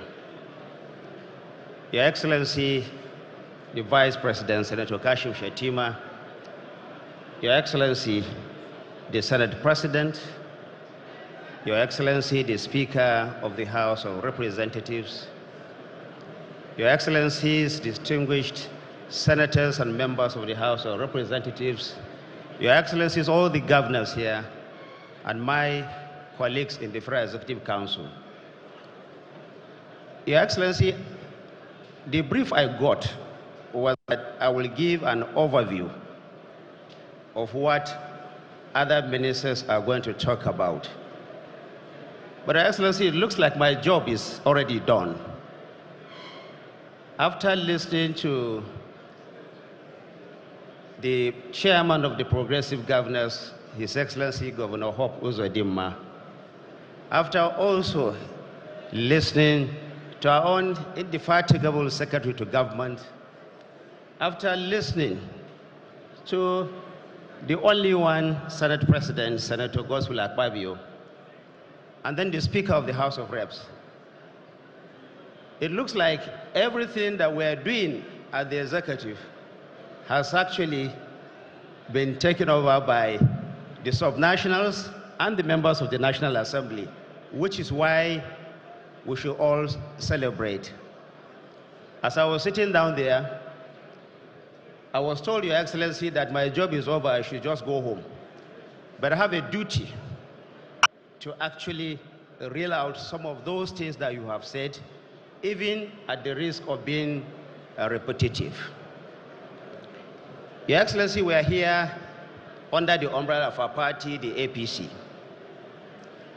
And our mission is to reflect on our democratic journey, especially in the last 2 years. The theme of the event, of course, is Renewed Hope Agenda, the journey so far. And that is what my brief overview is all about. Distinguished ladies and gentlemen, the APC campaigned for the presidency of Nigeria in 2023 on an 8-point agenda of renewed hope, and we received the mandate of Nigerians to deliver on that agenda for a period of 4 years in the first instance. For 2 years, Your Excellency, Nigeria has navigated a complex and demanding terrain. Yet, through this all, the administration, under your able leadership, supported, of course, by the Vice President, has demonstrated courage, clarity of vision, and a firm resolve to turn our challenges into opportunities for the transformation of our motherland. The Renewed Hope Agenda is about positively impacting the lives of the people of Nigeria through bold decisions designed to unleash the full scale of the Nigerian potential in a way that has never been done before and in a way that has never been seen before. For President Bola Ahmed Tinubu, unleashing this potential meant starting with removing the two major obstacles that we have: the removal of fuel subsidy, which has been talked about, and the unification of the foreign exchange. This is why waste appears to have disappeared from our land, Your Excellency. But without that foundation, it will be impossible for Nigeria to fully see progress that we have all been waiting for. Indeed, true leadership involves the ability to take very tough decisions that may appear very challenging at the onset, but will ultimately guarantee and deliver lasting return for our people. These very vital decisions by the President have ushered an unprecedented opportunity for Nigeria. We have increased the national wage. We are cleaning our debt obligations as at when due, and progressively cutting down the debt service burden. All this is happening while we are also growing our foreign reserves. This is unprecedented.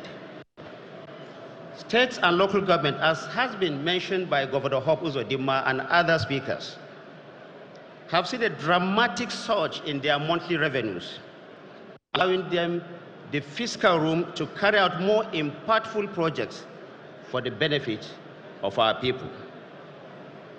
At the federal level, we have heard how transformation is occurring almost everywhere.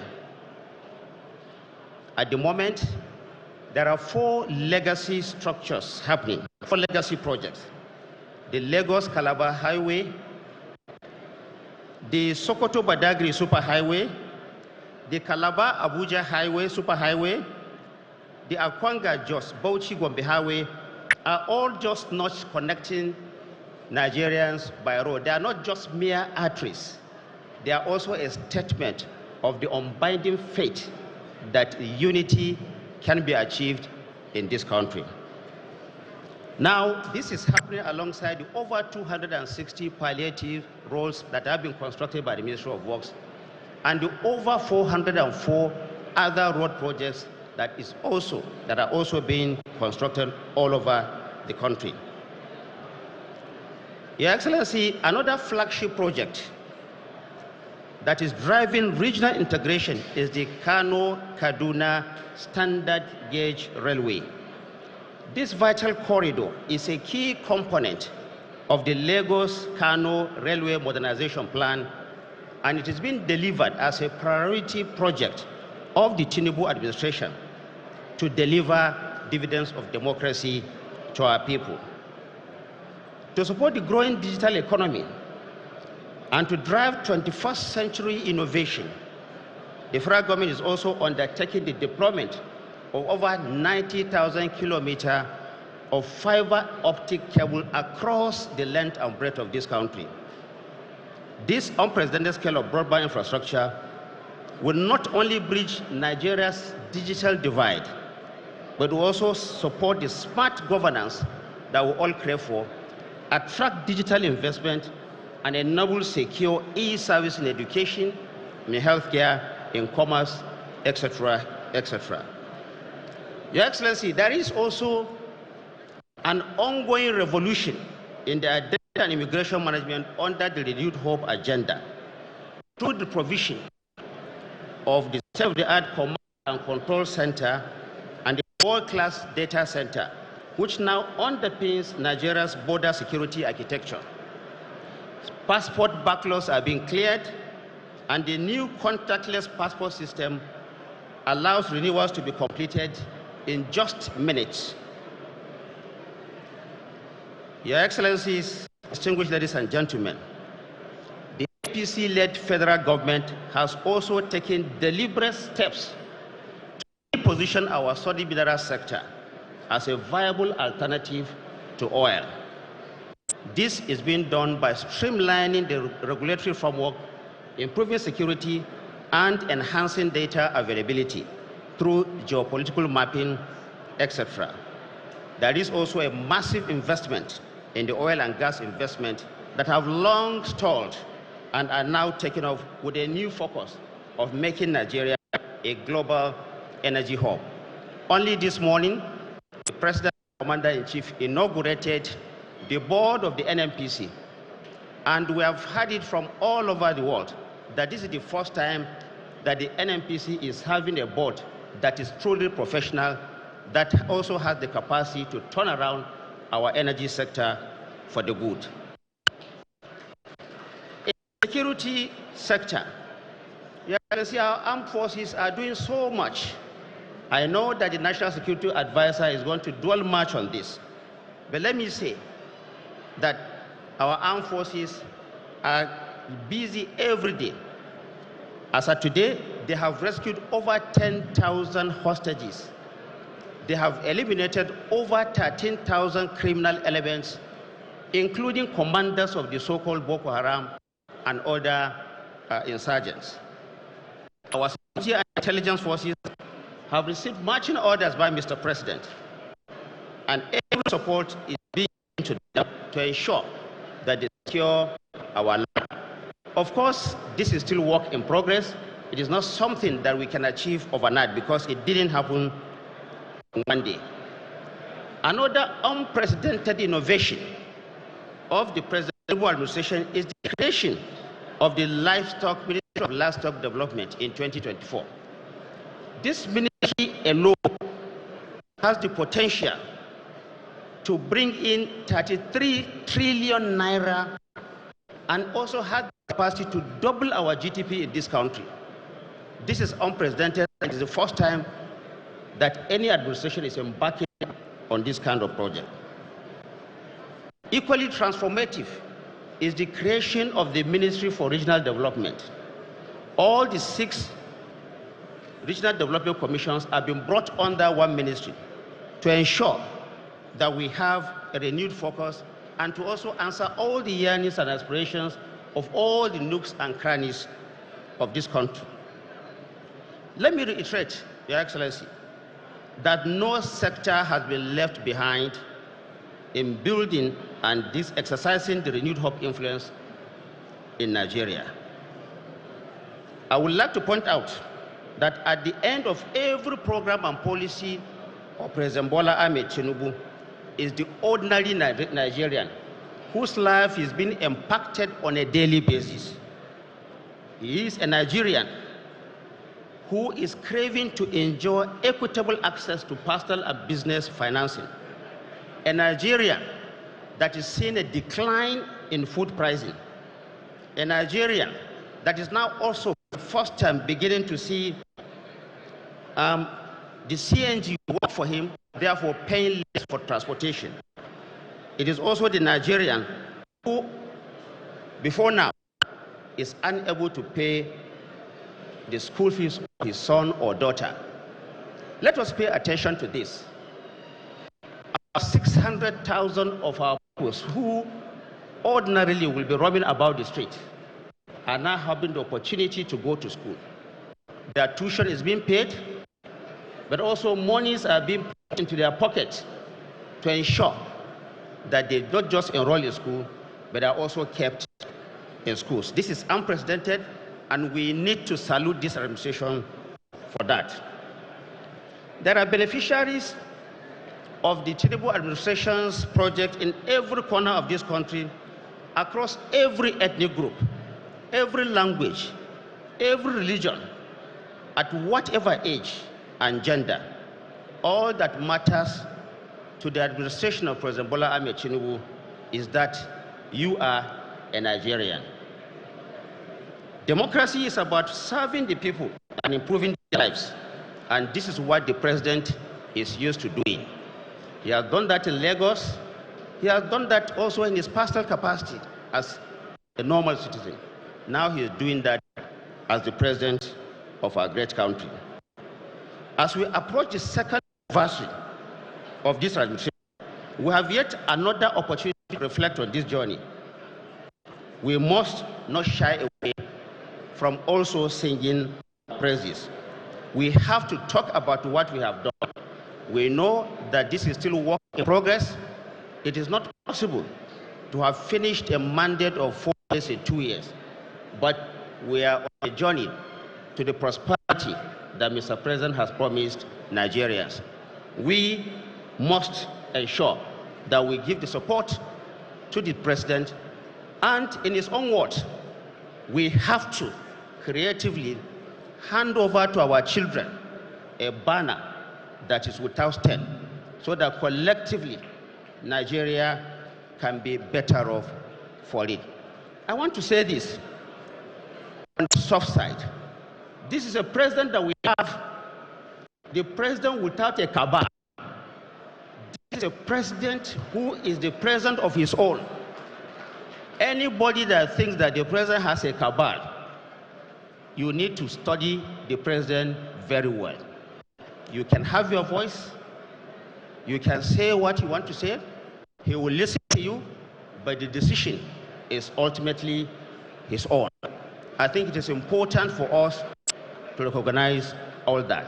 Now, before I leave this stage, there is one last thing that has not been talked about, and that is the gift that Nigeria gave this country, that the president gave Nigeria on the 5th of May, barely a few weeks ago. The president came about innovatively with the concept of Nigeria first. What it means is that in whatever we do, Nigeria is going to be the first. Whether it is in contracts, whether it is in innovation, whatever it is Nigeria that will come first, not any other country. I think we should take note of that and salute this country. At any case, let me end also by saying that the president always says that we need to ensure that we give people the dividend of democracy. The money that we have, let us spend the money, because we cannot spend the people. These are the words of Mr. President. Thank you very much, and God bless you.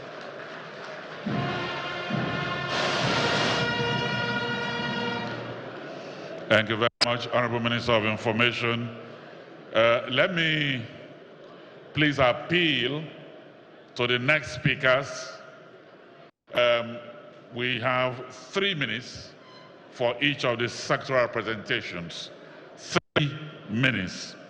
And let me also inform that the APC have done so well in that this event is live on NTA, on PVC, on Channels Television, and Global Television. Your Excellencies, distinguished ladies and gentlemen, our next speaker, who is coming here to do 3 minutes, was the former governor of Ebonyi State, the man that has a blend of technical expertise and the soft skills of creativity and attention to detail. He's the Honorable Minister of Works. I'd like to welcome here the man who stands strength of material, Engineer David Nweze Umahi.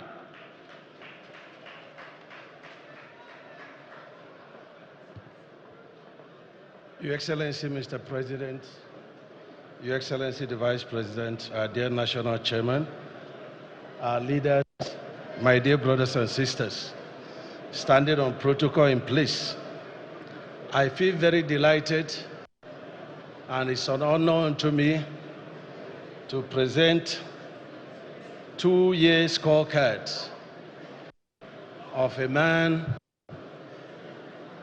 that has a rare courage, a man that tamed the Atlantic Ocean, a man that has the courage to bring the dreams of the Shagari administration on Sokoto-Badagry Highway to fruition. I present to you 2-year scorecard on work sector of President Bola Ahmed Tinubu. When Mr. President came on board May 29, 2023, he inherited a total number of 2,604 projects, totaling 13 trillion as at that time. And with the floating of the naira and removal of fuel subsidy, and with the rule of the thumb, the total inherited project at that time should be about 20 trillion. Wisdom of Mr. President presiding at FEC, the FEC directed that we should prioritize the inherited projects along the geopolitical zones and along the major economic corridor. And we had to choose a total of 440 projects. And we also added a total number of 65 new projects. We saw in 2023, by the month of September, a number of states were cut off. You won't be able to travel from one state to the other. Our bridges were in serious shock. And we appeal to Mr. President, and between 2023 supplementary budget and 2024, we scoped a total of 260 projects, totaling 208 billion. Today, Mr. President has fully completed these 260 projects, and we have written to Mr. President to allow members of National Assembly, ministers, leaders of the various zones, Nigeria Union of Journalists, to go around the geopolitical zone to commission these projects. In the 1 year of Mr. President, 2 projects were completed, and that's the famous Oboronshoki Apapa that defies all kind of solution. But Mr. President inherited it and completed it. The Ministry of Works also did wonders in third mainland bridge. It was truly rescoped, a total of 14 kilometers by 8 carriageway each section, and the ramps. Today, between the last 1 year, Mr. President has also completed a total of 19 projects. In Northwest, we have completed the project in Kano, that's at Yakasi, and that is a total of 38.2 kilometers by CCCC. In the same Kano State, we have the project in Hadija, and that is 82 kilometers. That's been completed and is ready for commissioning and is done by CCCC. In the North Central, Mr. President reconstructed the collapsed Shandam Bridge and is ready for commissioning. When you get to Northeast, we have the Jimeta Bridge in Adamawa State, fully completed and is ready for commissioning. We also have a bridge that collapsed, which the President sent me to evaluate during the last flood season. And that is the bridge being done by CGC. That project is completed and is set for commissioning. Mr. President inherited a number of projects along East-West Road. But Section 1, that is between Port Harcourt and Bayelsa, which is 84 kilometers by 2, done by Setraco, is being completed. Work is ongoing in Section 2 of that project. Mr. President also took very high interest on East-West Road, and I always say that this is the most traffic route in the whole nation. We have the refinery there, we have the petrochemical there, we have the Broma, we have the One port, and that is a kilometer of 15 by 3 lanes. And this project was inherited, and the total cost was 156 billion for 15 kilometers by 2. But we felt that the pavement design was very weak, and so we had to redesign the project on reinforced concrete pavement. Today, the first carriageway is completed and is ready for commissioning. Work is ongoing on the second carriageway, and I thank Mr. President very highly, and of course NSA, for their commitment in ensuring that this project, are being done. And if you get to Southeast, you have the Artisan Bridge in Enugu State that got collapsed during the flood. That project is 75 meters, 3 spans. It's been completed and is ready for commissioning. And of course, in my state, we have the Akwaha Bridge, is completed and is ready for commissioning. And of course, we inherited the famous Port Harcourt Enugu. There are in 4 sections. But the last section is between Lokpanta and the Enugu State, and that is 61 kilometers by 2. We concentrated on the first carriageway by CGC. Today, that carriageway is completed, Mr. President, and is ready for commissioning. Work is ongoing in the second carriageway. And in the southwest, Mr. President, we've completed the 54-kilometer by 2 Dangote tax credit of the deep sea port. That is ready for commissioning. We also have completed 10 kilometers of the famous Lagos-Calabar Coastal Highway in the first section from Ahmed Bello and then going towards Eleko Junction.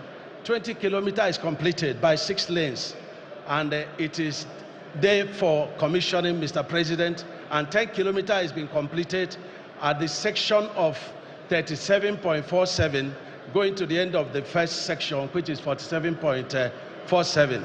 You inherited, Mr. President, the Lagos-Ibadan carriageway, and that is 54 by 2. That project being done by APC, and that is phase 1, section 2, is today completed and is ready for you to commission, Mr. President. And we also have the Lagos-Badagry section, which is 65 kilometers, being done by CGC. It's ready for you to commission, Mr. President. Your Excellencies, let me introduce the 4 legacy projects of Mr. President. Let me start with the Lagos-Calabar Coastal Highway. And I say that these 4 legacy projects, they are not just road projects, they are investment-driven projects. And these projects, when completed, a lot of our existing roads throughout the states will be interconnecting to this project. And these projects, they have a lot of inherent investment potentials. Let me say that along Lagos-Calabar Coastal Highway, which is 750 kilometers, we have fully procured section 1, 47.47 by 2, and that project is about 80% done today. And that project, we're going to have a lot of investment opportunities there. We are going to be the transshipment, because at Papa Wharf, it has a shallow depth. We are now going to be transloading our goods from the deep sea port. And we have the carbon credit we are going to be earning. We are using reinforced concrete, which has low emission. And we're also going to be using solar-powered energy. We are going to have CCTV all through the project. Section 2 is 55 kilometers, and that is from Eleko Junction and going to the Ogun border. And that is ongoing now, and about 10 kilometers, concrete is ongoing in the first 10 kilometers. Mr. President directed that we have to go to the end of the project, which is Cross River and Akwa Ibom.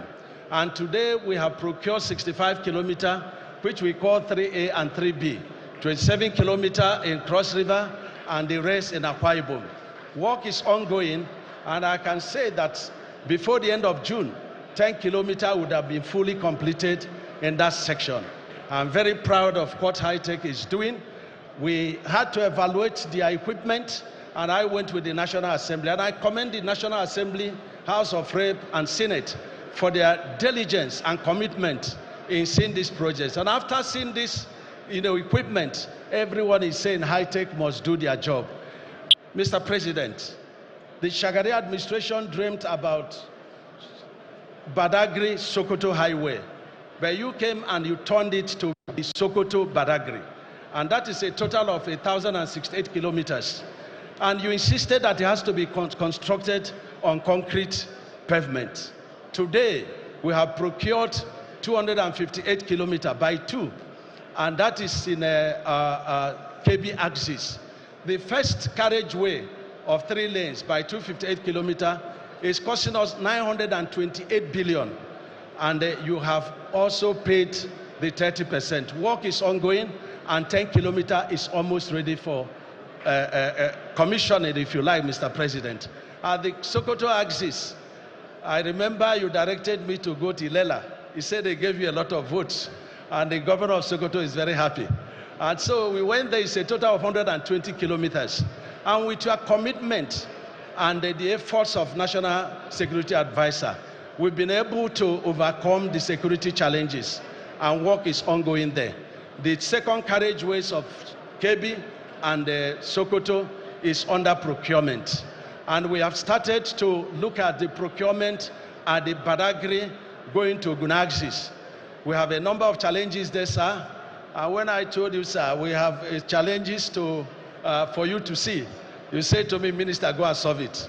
Mr. President, we have solved it, and we've chosen the alignment to avoid a lot of bridges, and we will soon do the procurement. And that is the second legacy project of Mr. President. Mr. President, you have the Trans-Sahara, and that was the road that was dreamed by the colonial masters, and it runs from Cross River to Ebonyi, Ebonyi to Enugu, Enugu to Benue, Benue to Nasarawa, to Kogi, Nasarawa, and Abuja. And it's a total of 486 kilometers. Mr. President, the first 118 kilometers has been procured, and work is ongoing on reinforced concrete by one carriageway. And we also have the last fourth legacy project, and that is Akwanga to Bauchi, Akwanga to Jos, Jos to Bauchi and Gombe. And we are concluding the procurement, the design and procurement. And let me remind Mr. President that this was the project you requested the Chinese Exim Bank, where we went to China for their funding. And I'm very, very confident that the procurement and the design will be completed. And of course, we also have the 7th Axia Road, which is an evacuation corridor that takes all the goods from the Lekki Deep Sea Port and takes it straight to Ekpe, and from Ekpe to Shagamu Tore. And that is the route for 17 southern states and the majority of northern states. That project has been procured, $651 million US.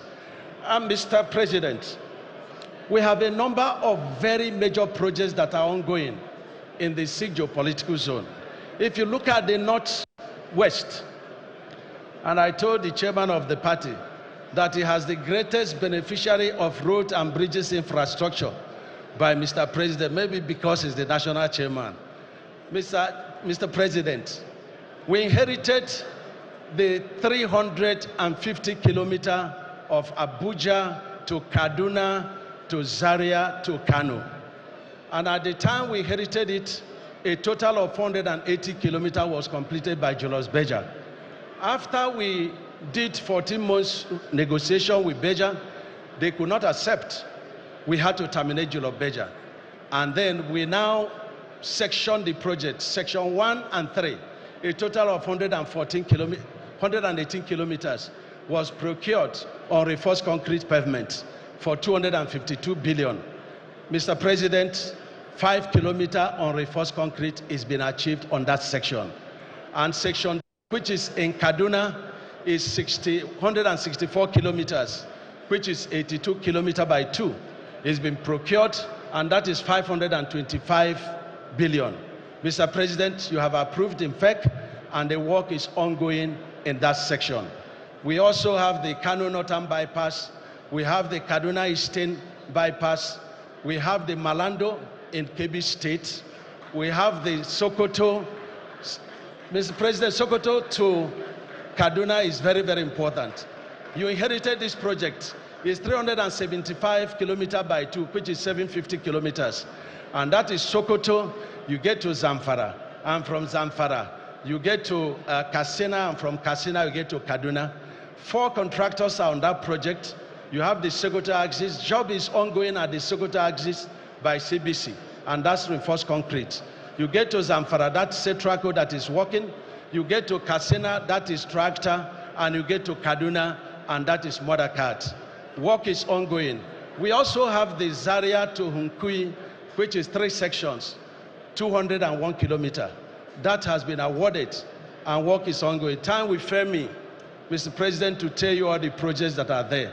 But you get to the northeast, you have the section 5 of the Kano Meduguri, which is 105 kilometers, and it's been done by CCCC. Work is ongoing there, and I commend the governor of Borno State. He's always in my office once every 6 weeks about that project. But I want to assure Mr. President that work is ongoing by CCC and is going very well. We also have the Meduguri Ring Road. That's been awarded. Work is ongoing. We have the project in Mubi. We have the project in Adamawa by CCECC. We have the Bauchi Gombe project by tractor. Works are ongoing. These are just a tip of the icebergs on what we are doing in all the zones. You get to South-South, sir. You are always very interested in East-West Road. But let me say that East-West Road starts from, people argue it starts from Abuja. But if you start from Abuja to Lokoja, you have about 6 contractors that are ongoing. You have, True Crete that is doing 50 kilometers of the road. And that was the section that was terminated from Bulletin.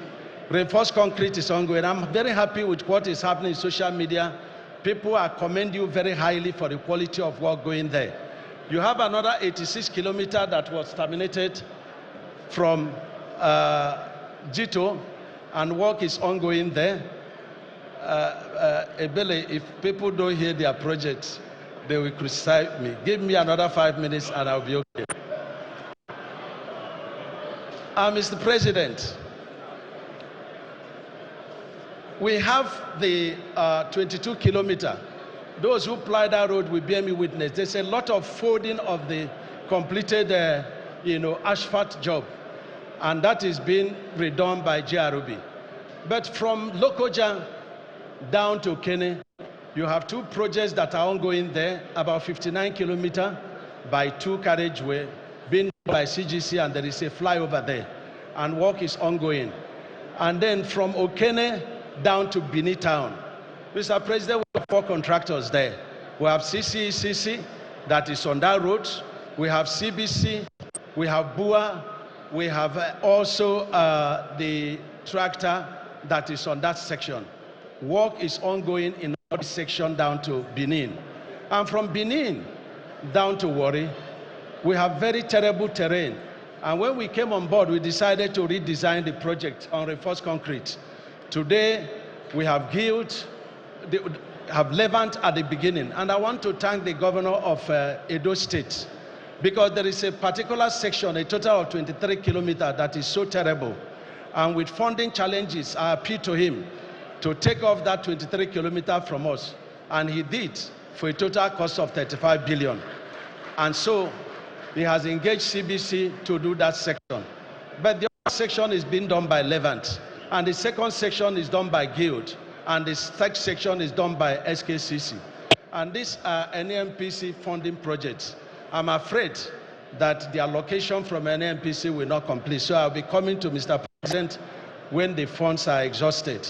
And from the Warri section down to Port Harcourt section, you have a number of 2 washouts, one at Tuwele and another one at Bayelsa. Mr. President has summoned me on the Bayelsa section. Mr. President, that place has been completed, 1 full carriageway, because the road was built on floodplain. But we have raised the road and we use reinforced concrete, and they are doing the second carriageway. People there are very happy. Unfortunately, the government of Bayelsa is not here. He should have testified. He works like progressive, and I'm sure that he will join us. And so the Eleme Onesa, like I had said before, and you get to Akwa Ibom, you have the Eket bypass. Eket bypass is 20 kilometers and is 76 billion, and is part of the East-West Road. Then you get to Akwa Ibom, you have 3 sections of the road, and the first section is done by CCECC. The second section is done by Beja. But after much negotiation and they could not do the job, we terminated it and awarded it to Roycon Nigeria Limited. Work is ongoing, and the last is being done by Samatech. But let me report that this terrain is so bad that we have to use reinforced concrete in doing most of this section. But where our plant is at Oduopani and Cross River, we had to take off about 11.5 kilometers because it's so terrible. So I was on that road for a journey between Cross River and Akwa Ibom that should take 1.5 hours. It took us 7 hours. And that was what necessitated us to get 11.5 kilometers. And then we asked High Tech, who is already doing project close to the place, to come and intervene. We intend to visit Mr. President for this important. And when we get to Southwest, sir, I'm asked to round off. I want to say, sir, that we have the Ibadan, Ife, Ilesha being done by COPEC. And this project is challenged. I've already appealed to Mr. President. And we have the Lesha Akure down to Benin. This project is 253 kilometers and is costing 751 billion. Mr. President, funding is the challenge there. Time will fail me to say all the projects, but I must mention in Southeast, sir, you have written the situation in Southeast, because we inherited almost no project in Southeast.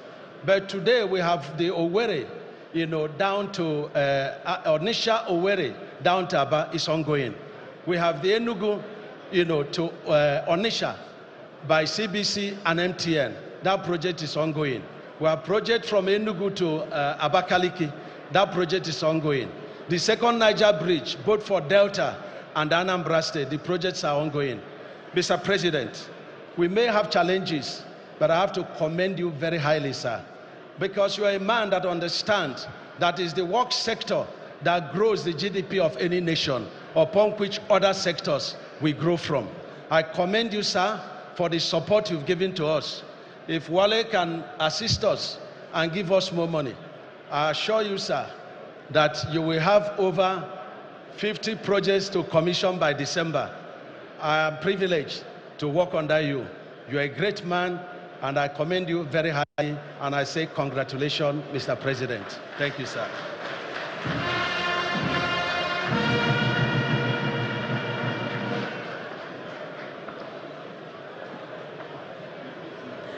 Your Excellency, Mr. President, sir, and the Honorable Minister of Works receives a handshake from His Excellency the President, Excellency the Vice President, Excellency the President of the Senate, and Excellency the Deputy Speaker.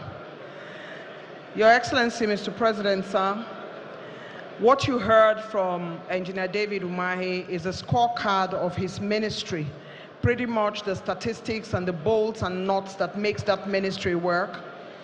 And he has asked the Honorable Minister of Finance and Minister coordinating economy to give him more money to do more.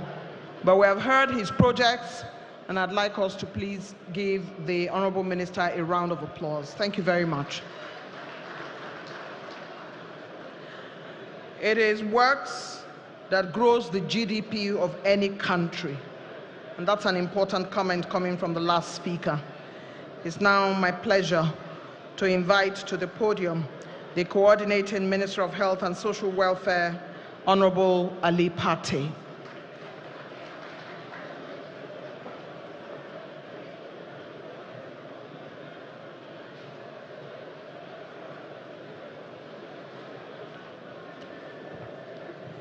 Your Excellency, the President of the Federal Republic of Nigeria, President Bola Ahmed Tinubu, GCFR. May I crave your indulgence to follow the words of the Secretary of the party and seek your prerogative of mercy to stand on the existing protocol, which has been very well established at this meeting. Your Excellency, Mr. President, we've been asked to speak about your achievements in the social sectors in 10 minutes or less. It will take more than 2 days to give the details of all that you have accomplished in the last 2 years. I would like to point out the SGF's remarks that you are the professor of infrastructure, but to correct it, that beyond physical infrastructure, Mr. President, you are also a professor of human capital infrastructure. The people of Nigeria, the gray matter of Nigeria. What we have been doing in health, education, women affairs, youth, and all the social sectors is to build an important pillar, which is the people of this country, which is the demographic dividend that this country has. I have a presentation which I will ask someone to quickly take us through to show what we have done in health, which is just one example, paralleled by what is being done in education, in other social sectors. Mr. President, this is where we were in 2023. with dilapidated infrastructure at the primary healthcare level, with high mortality, with drain of human resources. Next slide. Next, this is the compact, and Your Excellency, all the governors, I will remember when you oversaw the signing of a compact that brings federal government and states as well as local governments to work together to advance the health of the Nigerian people. And we accepted to improve governance, to ensure efficient and equitable service delivery, to unlock the healthcare value chain and improve health security for all Nigerians. And this signing was a landmark moment. Next slide. This is the scorecard. On a quarterly basis, Your Excellency, on the basis of your direction, we have quarterly performance reviews to assess how we are working together to improve the health outcomes for all Nigerians. Next slide. The policies of your administration, 21 important policies, have already been approved under your administration in the last 2 years, which have direct bearing on the health and well-being of all Nigerians.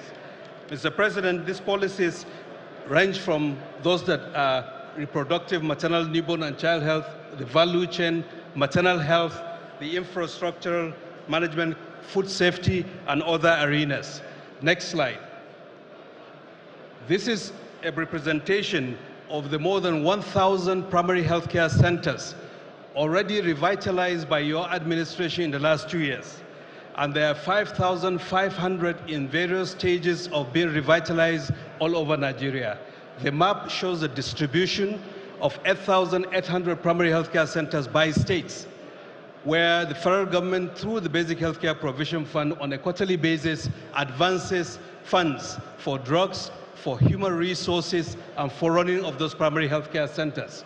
And Your Excellency, this is a major contribution that is only made possible by the collaboration with all the 36 state governors who are here today with us. And I'm pleased to say that 37 million visits to Nigeria's primary healthcare system supported by the federal government occurred in the first quarter of 2025, which means at that rate, we'll expect about 140 visits, multiple visits by individuals, which is further higher than the less than 10 million visits per quarter before your administration. This is an important milestone that shows Nigerians are beginning to tangibly enjoy the improvement in service delivery. Next slide. The next slide shows the example of the revitalization, and I'm sure the governors here will attest to the fact that in their communities, in their local governments, there are ongoing revitalization of those primary healthcare centers. Next slide. This is the effort that you've directed to reduce maternal mortality. The high maternal mortality local governments are the ones shaded, and already more than 13.1 million mothers have had antenatal visit. More than 4 have been delivered in those facilities within 6 to 9 months of this effort. And more than 4,000 women have received free cesarean section, which is a key policy direction of your administration, which is putting money directly into the hands of families and households for those who are poorest and most vulnerable. Next slide, please. On human resources, Your Excellency, more than 61,000 frontline health workers have been retrained, and more than 3,800 managers have been retrained. And we've increased the enrollment capacity for nurses from 28,000 to 115,000, as well as the training capacity overall, in collaboration with my colleague in the Ministry of Education. And for this achievement, you were appointed by the African Union as the African Union Champion on Human Resources and Health and Community Delivery. Next slide. The National Health Fellows is another transformative initiative of your administration, where you awarded and selected 774 high-performing young men and women from each of the local governments of this country to serve as National Health Fellows, and you gave them automatic employment. That is a major, unprecedented step to get the best of the crop so that they can also join in public service. Mr. President, these young men and women, next slide, please. Next slide. These are the engagements that they have already had more than 30,000 modules focused on these young leaders that are present in each of the local governments of this country. Because of want of time, I will not go through all those, but all to say that the National Health Fellows has been a transformative idea, and we thank you for your support in that direction. Next slide. In terms of health insurance, which is one of your promises during the campaign, we've seen an uptick from 16 million Nigerians who are covered to 20 million Nigerians. 16 million Nigerians covered over the period of 25 years. But within 2 years, you've added 4 million Nigerians to health insurance.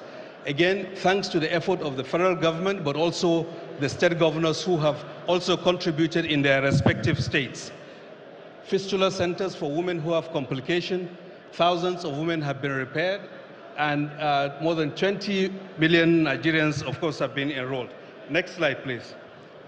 The domestic funding arena, Nigeria is enjoying an unprecedented increase in resources committed by the federal government towards health. From 2023 till present, and we are imploring the state governors to also copy what Your Excellency has done, because health is at the center of Nigeria's effort to build human capital. And more than 80 billion has been channeled to the 8,800 facilities in all the states. And these are verifiable. The list of the facilities are available, and we'll give the portal so that members of the party can be able to confirm all that we're saying.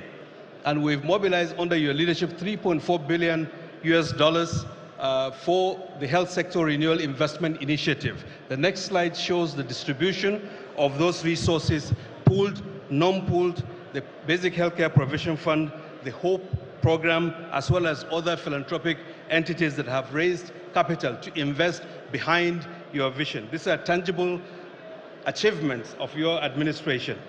Next slide. The value chain is another arena which we're beginning to see movement with investors interested. More than 70 bankable projects worth $5 billion have been identified, and the European Investment Bank and the Afro-Exim Bank are very key. There are more than 150,000 jobs, non-core health jobs, that can be created through the healthcare value chain under your leadership. And some of those resources are here with us. Next slide. This is just to show the various partners and various efforts from Vestergaard, who is going to do bednet manufacturing, Global Gases Group, Siemens Group, Abbott, and others who will help our youth key into the healthcare value chain. Next slide. This is a presentation of some of the factories, the Codex factory in Ogun State, which was recently launched, and many others in the pharma sector that are beginning to come and see Nigeria as an investment hub. Next slide. This important slide, Your Excellency, shows over the last 2 years, there have been 503 projects completed in 61 tertiary hospitals to strengthen and optimize all levels of healthcare delivery. And the full list of the facilities and the type of projects are provided in hard copy and are also available in the ministry so that Nigerians can interrogate them. These were completed. These are not things that are planned, and the distribution of those projects is shown in the slide over there. The 6 cancer centers are about to be completed. 3 will be commissioned in the next 2 weeks, and 3 before the end of the year. And the list of the various hospitals where major investments have been done and are being commissioned as we speak are also provided. Next slide.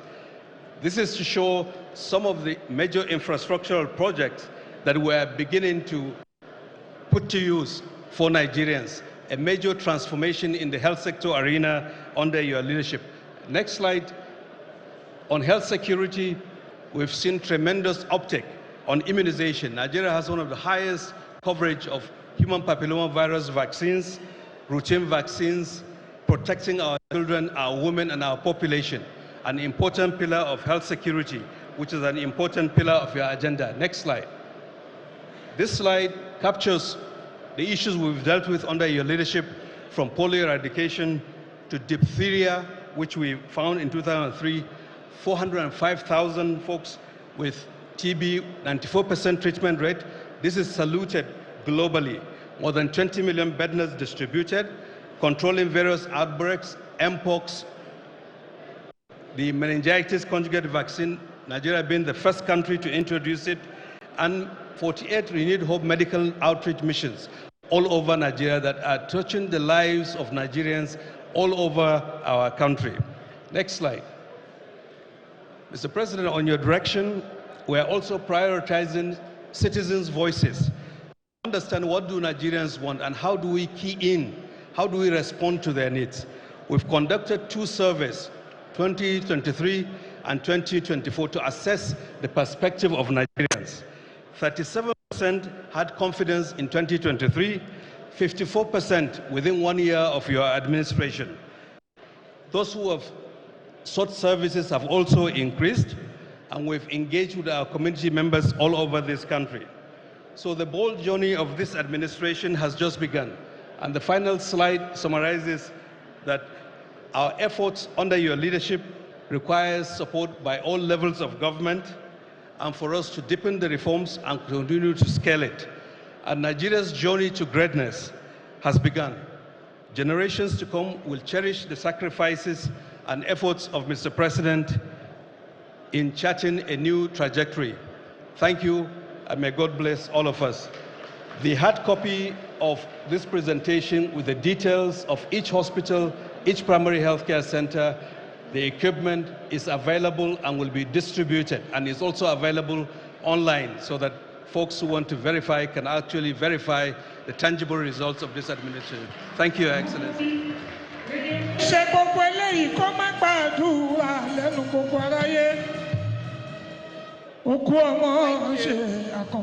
you very much. Honorable Minister, who is responsible for keeping us safe and healthy, and this coordinating Minister of Health and Social Welfare, Professor Ali Pate, has delivered like truly the intellectual that he is. He has gone on to talk about the fact that there's free cesarean sections and the area of fistula is being looked at better than ever before, and Nigeria's glory to greatness has just begun. And he says community members have been brought forward to help in the health sector, in addition to the fact that investors in the health sector are working very hard. And therefore, in that respect,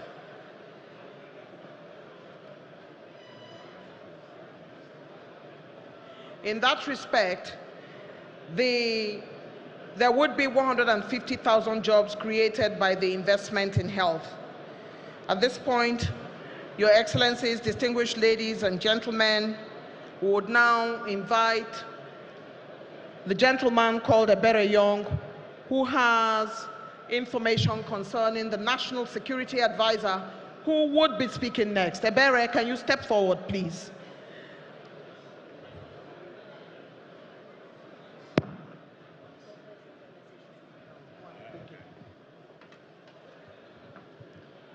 Your Excellencies, distinguished ladies and gentlemen,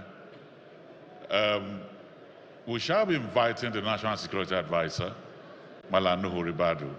But as he's stepping forward here, we have a short video, not more than 1 minute and 30 seconds before he begins to speak. Malam Nuhu Ribadu, please, I invite you. The 1.5 minutes additional makes yours 3.5 minutes. I welcome you. Thank you very much. Can we have his video now, please? Can we have his video?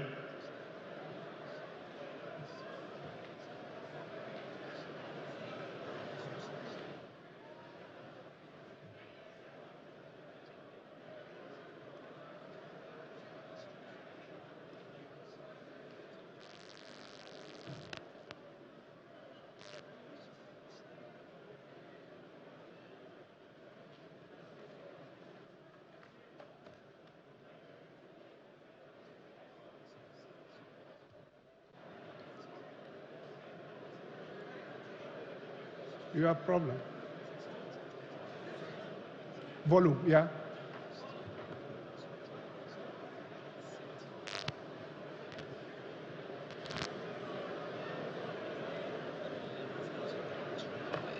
Over 124,000 terrorist fighters and family members have surrendered. Multiple terrorist plots foiled. vandalized critical infrastructure successfully repaired. Communities once under insurgent siege are now reclaiming their ancestral homes. The President Bola Ahmed Tinubu administration will continue to detect, prevent, diffuse, and neutralize every threat, ensuring that Africa's largest economy continues to be a safer and more secure place to live and do business in. This is the renewed hope. This message is from the Office of the National Security Advisor, staying ahead, safeguarding communities, securing the future. Thank you very much. Mr. President, our President, the President of the Federal Republic of Nigeria, and our Commander-in-Chief, the Vice President, with your permission, Your Excellency, I want to just stand there on the protocol so that we'll save time. Thank you very much for the honor and the opportunity given to us. I am going to talk on security, and I'm going to make it quick. I will have slides, but 2-3 minutes, Mr. President, will be able to go through. I will start by just simply dividing it into 3. Overview of Nigeria's security challenges before May 29. Strategic interventions and region-by-region achievements under the renewed hope agenda. And of course, finally, ongoing challenges and conclusions with a call for sustained commitment and whole of government collaboration for lasting peace.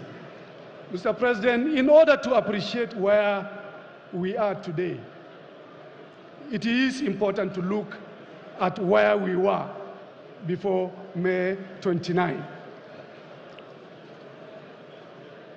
Before renewed hope, the security situation before May 29, 2023 was there, threatening the cohesion, stability, and integrity of the Nigerian state. High-profile attacks, widespread displacement, and mass casualties underscored the urgent need for a renewed national security strategy. 5 intractable security challenges impacted our country.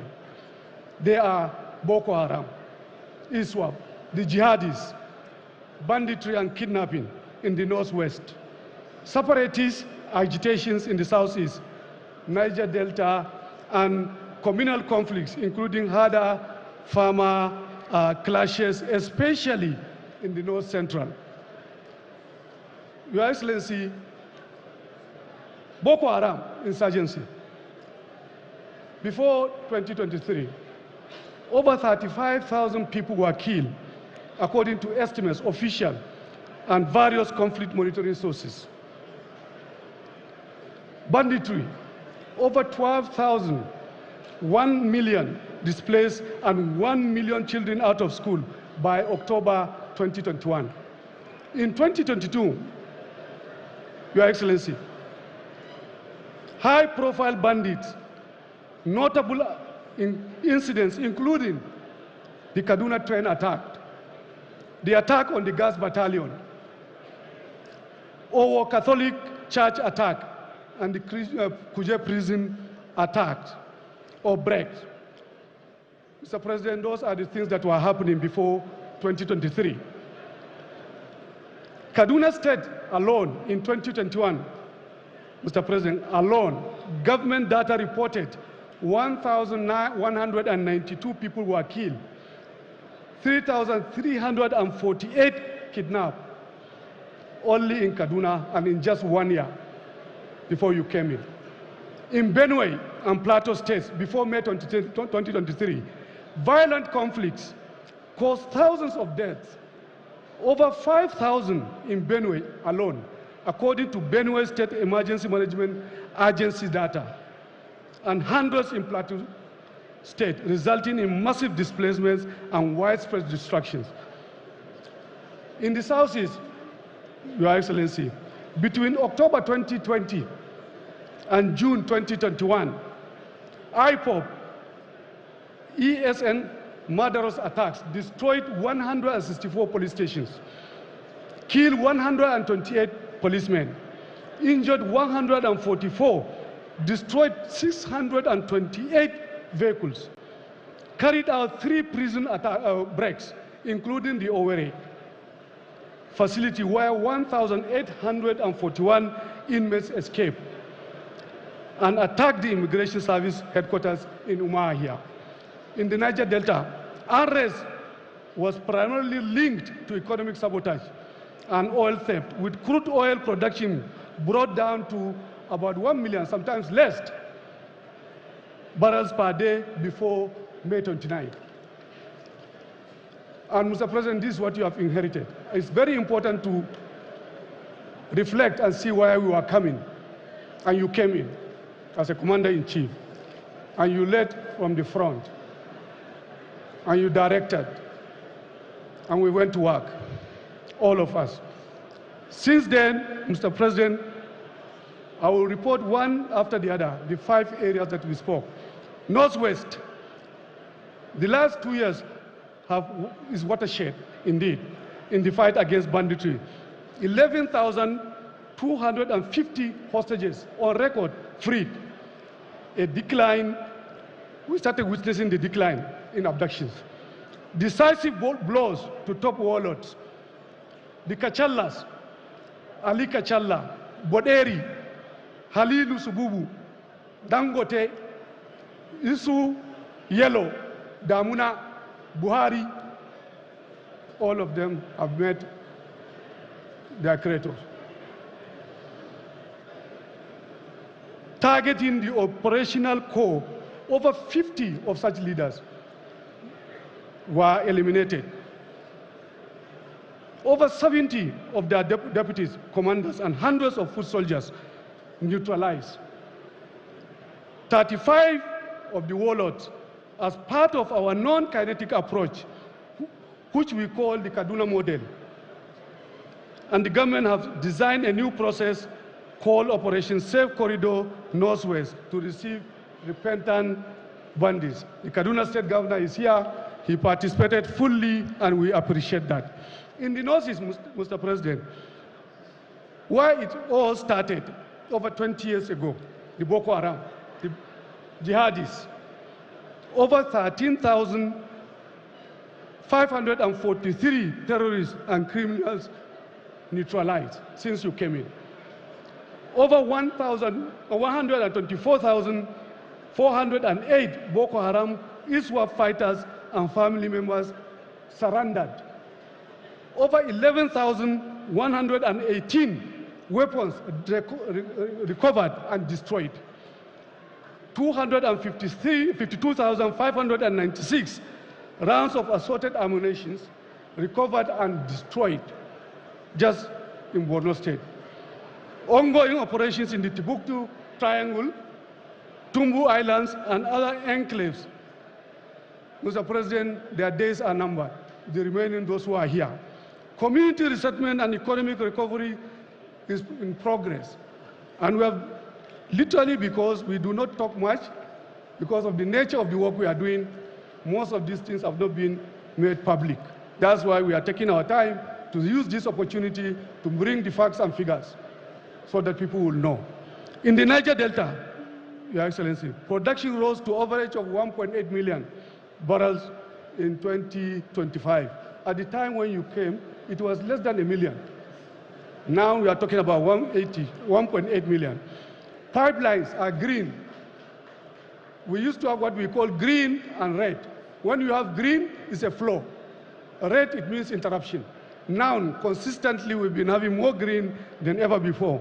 47% of drops in infractions. 1,978 illegal refineries dismantled. Destruction of 3,849 dark out pits and 3,773 illegal cooking ovens. And of course, the people are facing prosecution today. Operation Delta Stave, which involves all security services, is helping ensure regional security and bringing down costs of production.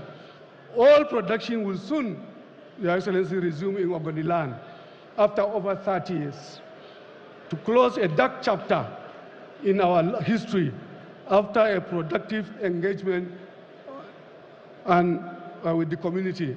with a direct instruction from you, Mr. President. Southeast, a welcome development is that the sit-at-home orders is becoming more and more ineffective. Key IPOP ESN figures captured and neutralized, many in the battlefield.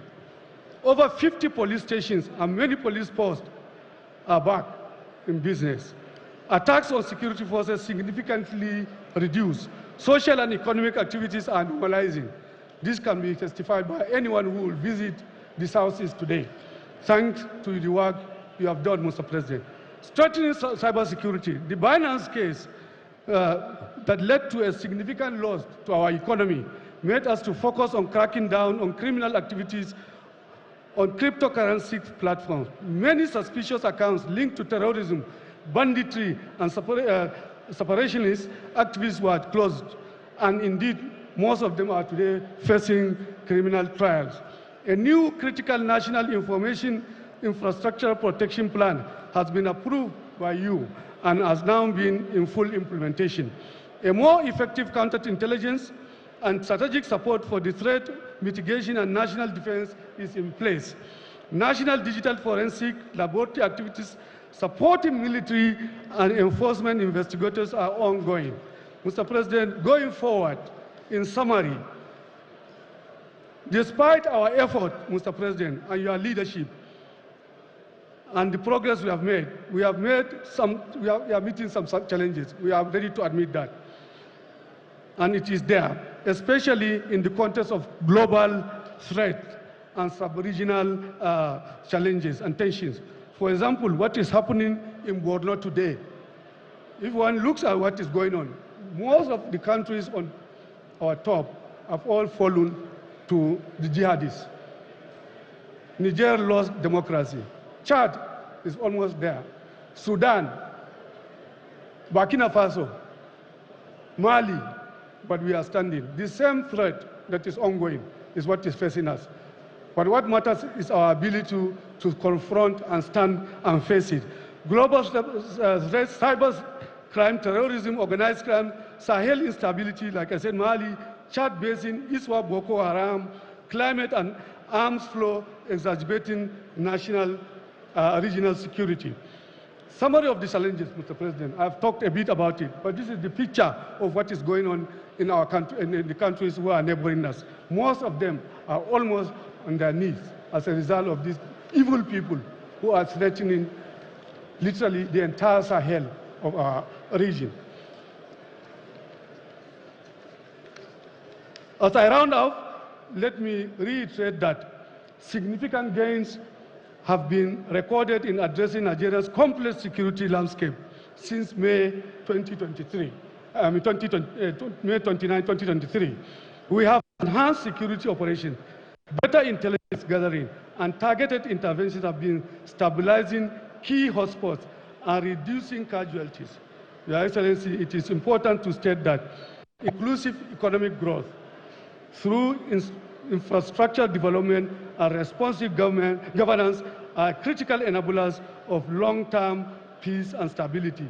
Indeed, restoring hope, our efforts are restoring hope to communities and lungs affected by violence and displacement without much noise or too much beating our own chest and praising ourselves. We have been quiet. We do not share some of these success stories that have been incredibly, literally all aspects, all areas, changing our own lives. Security, Your Excellency, is everybody's business. Government at all levels and security services must deliver on our mandate to better secure our country. And that was your directives you gave from the very beginning. Everybody must come together, and we are doing that. What we are able to achieve is a product of collective work by the entire security team under you, Mr. President's strategic leadership. You lead from the front, and we are very, very, very loyal people who carry out your own directives. We thank Mr. President for granting approval to reinvigorate the National Park Service or services, especially the Forest Guard, which we believe will help safeguarding our forests very soon. I thank all my colleagues in the security team for their commitment, cooperation, and support. Thank you, and God bless you. God bless the family of Nigeria.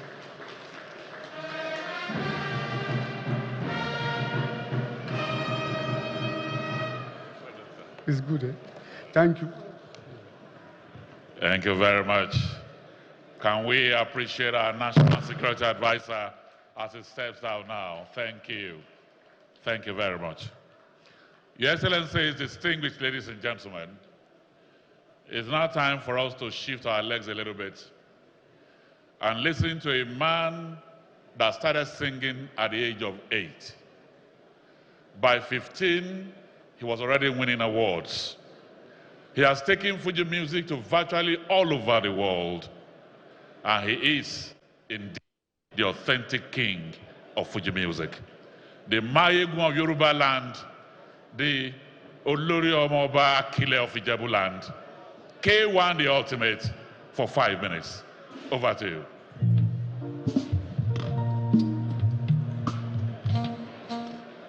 Hakobi, ẹjọ́ tó ìwọ ló mẹ́wù fún ìjàpá wọn tó ní káwọn máa yan àwọn ẹ̀wù tán ìpọ̀nrí àwọn ẹ̀wù tán àwọn èèyàn gẹ̀ẹ́jọ́ ó sì wá ń fọwọ́ lálẹ́ ike. òṣèlú ìná gbogbo ayé ń wò ẹ́ Àkànbí èèyàn tó bá lọ́lọ́run lẹ́yìn ohun gbogbo ló ní máa ṣe bó ṣe ń ṣe lọ Àkànbí aṣíwájú àní kí ní kankan ò ní ṣe èèyàn tí ò bá yí lórí èèyàn tí ò bá dì létí èèyàn tó bá farabalẹ̀ tó yà ẹ̀ lọ́pọlọ orí o gbogbo èyí tó ń sọ látòwúrọ̀ ń bí ìyẹn náà ń pè ní scorecard lẹ́yìn ìrìn àjò ọdún méjì péré Àkànbí alọ́lọ́wọ́ á fún ẹ̀ṣẹ̀ jù bẹ́ẹ̀ lọ. mo tún sọ mo tún tẹnu mọ́ ọ̀tá wa ní Àkànbí ọ̀rẹ́ lọ̀rẹ́ àwa èèyàn tó bá nífẹ̀ẹ́ lọ̀rẹ́ tiwa gbogbo àwọn tó bá ń bá ẹ̀ jà àwa náà ń bá wí àwa ní sójà ẹ̀ Àkànbí aṣíwájú àní kìíní kan ò ní ṣe. jẹun sókè ṣé wọn náà tó ti rí. tó ti rí ṣó ti rí.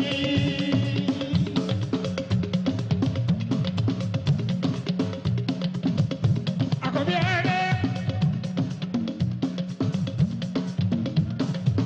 ìhun ta torí ẹ̀ wá bí ọmọ bọ̀ láwọn làǹtẹ̀tì wá gbọ́. ìròyìn ayọ̀ táwa máa mú lọ sílé fún gbogbo ọmọ Nàìjíríà lápapọ̀ aṣíwájú. ó ṣe lẹ́yìn òdòdó tí wà á kàn bí aṣíwájú. gbogbo gbàdáyé bá ń jáyé ojú ó ní tiẹ̀ Àkànbí àmì ìdàbọ̀lábọ́lá ọkọ̀ olúrẹ̀ mi rí Àkànbí. jẹun sókè ṣé wọn náà ṣòtìrí. ṣòtìrí ṣòtìrí.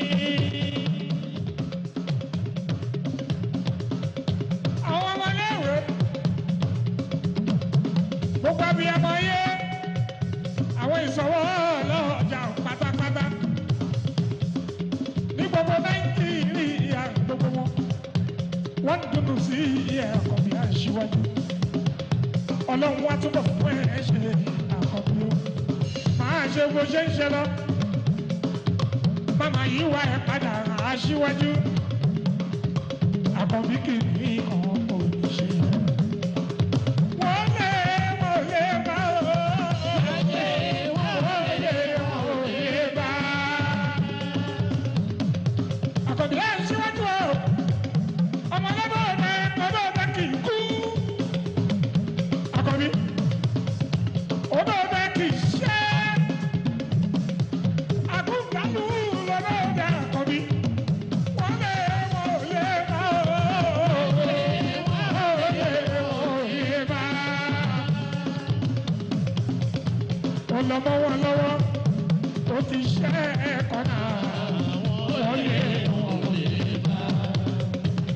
Akọ̀wé olọ́mọ lọ́wọ́ ó ti ṣẹ́ ẹ̀kọ́ náà.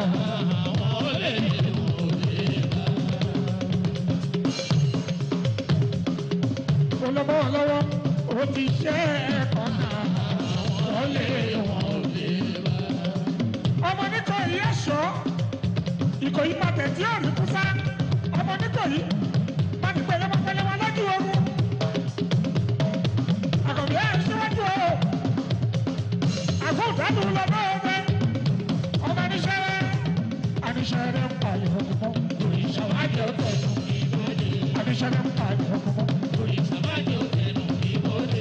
Aníṣẹ́rẹ́ ń pààyàn òkùnkùn. Ìṣàwádìí ó tẹ̀lé ìbòde. Olódó dẹ̀ ń pààyàn òkùnkùn. Ìṣàwádìí ó tẹ̀lé ìbòde. Ó ń pààyàn òkùnkùn. Ìṣàwádìí ó tẹ̀lé ìbòde. Ṣé rí iṣẹ́ wa bẹ́ẹ̀ ò ní iṣẹ́ wa?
Gbogbo ọmọ Nàìjíríà ṣe é gbọ́n wò wá nílé.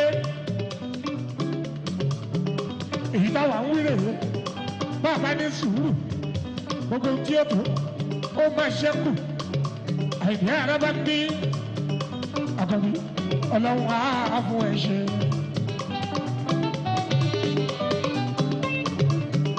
Jayé orí ẹ Àkànbí.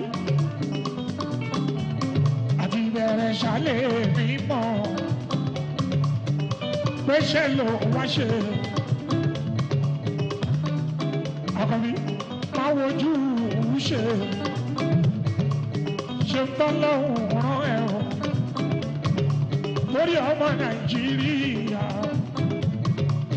nítorí mẹ̀kúnnù tí yóò dé. Nínú Haúsá ti Ìgbò pẹ̀lú Yorùbá. Tó bá jẹ́ pé tówó níní láti kékeré Ọlọ́run fún ẹ. Àkànbí ó kàwé gbòòrò ní dáadáa Ọlọ́run fún ẹ. Ọmọ Nàìjíríà tó ń lò Ọlọ́run á ti yẹ ẹ́ lẹ́yìn. Síwájú ojú òní tí ẹ.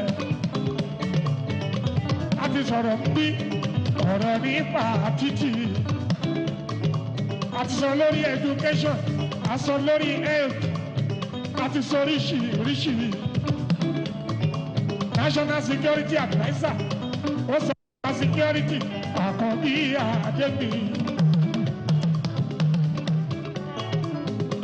Jayé orí ẹ o. Òde títí wa aṣíwájú. Àkànbí mo dúpẹ́ fọ́ Ọlọ́run mo rẹ́ ní ìbá. ìbátò. Olódòdè mọ̀rẹ́ ní ìbátò. Agbájú ẹ̀ ṣe o. Àkọ́bí ìyá mi. Ṣẹ́ríṣẹ́ ọlọ́wọ́. Àkọ́bí ṣẹ́ríṣẹ́ ọlọ́wọ́. Ẹ wo orí ọlọ́wọ́ bá ṣe. Ọmọ àfi báyìí ìyá lọ́jà. Bàbá Fọláṣadé ìyá lọ́jà. Yóò dá fún ọ tí ó pọ̀. Àkọ́bí yóò dá fún ọ tí ó àwọn ojú ṣe. Ọ̀rọ̀ mẹ̀kúnnù ní. Ọ̀rọ̀ mẹ̀kúnnù ní kòrò. Àwọn ojú ṣe.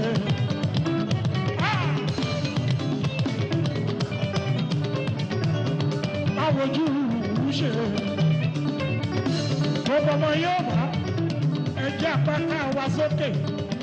Òdòdó tì wá aṣíwájú.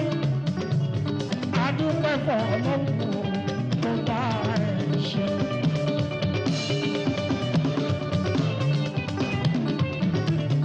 Àkọ́bí àdébí ọmọ àbí báyìí yá lọ́jà.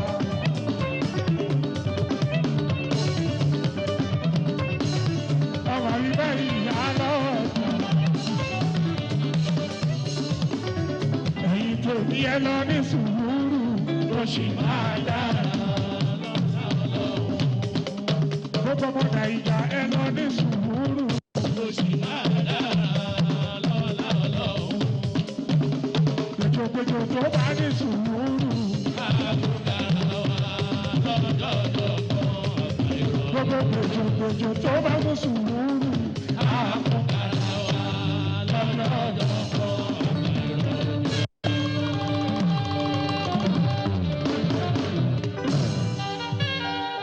Thank you to the maestro. For over 4 decades, he's been on stage. I think you need to write a book on how to look young. Well done. Thank you. Thank you very much. Thank you. Your Excellencies, distinguished ladies and gentlemen, let me invite a man that has devoted his life in the service of his country. All the comments we've heard from morning is pointing to one direction. He is dedicated. He is devoted. He is committed. He is a unifier. He's a game changer. He is resilient. I'd like to welcome here the national chairman of the All Progressive Congress. Please welcome here His Excellency Dr. Abdullahi Umar. Your Excellency.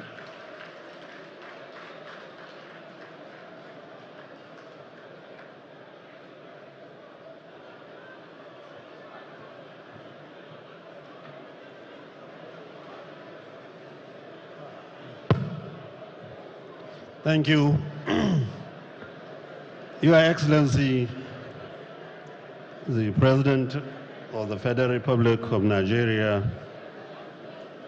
President Asuwaji Bola Ahmed Tinubu. Your Excellency, the Vice President of the Federal Republic of Nigeria, distinguished Senator Kashim Shettima. Your Excellency, please allow me to stand on the existing protocol because of the time factor. It is with a profound sense of responsibility and commitment that I address you today as a national summit put in place by a great party, the All Progressive Congress. This forum is not only meant to serve as a convergence of ideas and ideals, but as a moment of reflection on where we stand, what we have achieved, and what lies ahead for our great party and our great country. At the heart of our current political and developmental journey is the renewed hope agenda, a bold and necessary blueprint put forth by our leader and President Aswaju Bola Ahmed Tinubu, GCFR. This agenda is not just a political slogan. It is a comprehensive vision aimed at resetting the foundations of governance, restoring economic vibrancy, and instilling a renewed sense of national purpose. When Mr. President campaigned on the renewed hope agenda, he was not offering empty slogans. He was presenting a contract with the Nigerian people, a bold vision for economic revitalization, institutional renewal, and inclusive development. Barely 2 years now into his administration, we can confidently say that renewed hope is no longer a vision on paper, it is a reality in motion. Therefore, we, as the governing party, must rise as the first and most steadfast defenders and implementers of this vision. As progressives, we must also understand that real transformation often demands courage, sacrifice, and long-term commitment. Already, we are seeing signs of stability in macroeconomic indicators, improvement in oil revenue, and increased global investor interest. Your Excellencies, the renewed hope agenda must therefore be seen as a collective mission, not the responsibility of the President alone. It is our obligation across all organs of the APC to rally behind the agenda with full conviction, to explain it to the people, to defend it with the facts, and to ensure that its benefits are felt at every level of our society. It is our belief that this forum has provided policy exchange where stakeholders, including civil society organizations and academia, have shared innovative ideas on sustainable and accelerating progress across sectors, and indeed a fair assessment of the journey so far under the renewed hope agenda. Mr. President, I believe that with the various impactful presentations by our resource persons that include ministers and presidential advisors, it is indeed time to celebrate our successes, confront our challenges, and prepare with clarity and resolve for the responsibility that lie ahead. Your Excellencies, as you can see, we deliberately and carefully selected critical party stakeholders as participants so that the summit will serve as a rallying point for party unity, renewed commitment to the goals of the renewed hope agenda. Therefore, we expect every participant to leave this summit energized, better informed, and deeply committed to the next phase of our national journey. It must not end with words. It must produce actionable outcomes that guide our party's strategy, governance focus, and elected preparation moving forward. Let us return to our constituencies as ambassadors of the renewed hope agenda and apostles of party renewal. I believe with unity, clarity of purpose, and hard work, the APC will not only deliver in 2027, it will deepen democracy, entrench equity, and expand the frontiers of development in our great Nigeria. However, to effectively support this national vision, our party itself must be reinvigorated. A strong party is the vehicle through which lasting governance is delivered.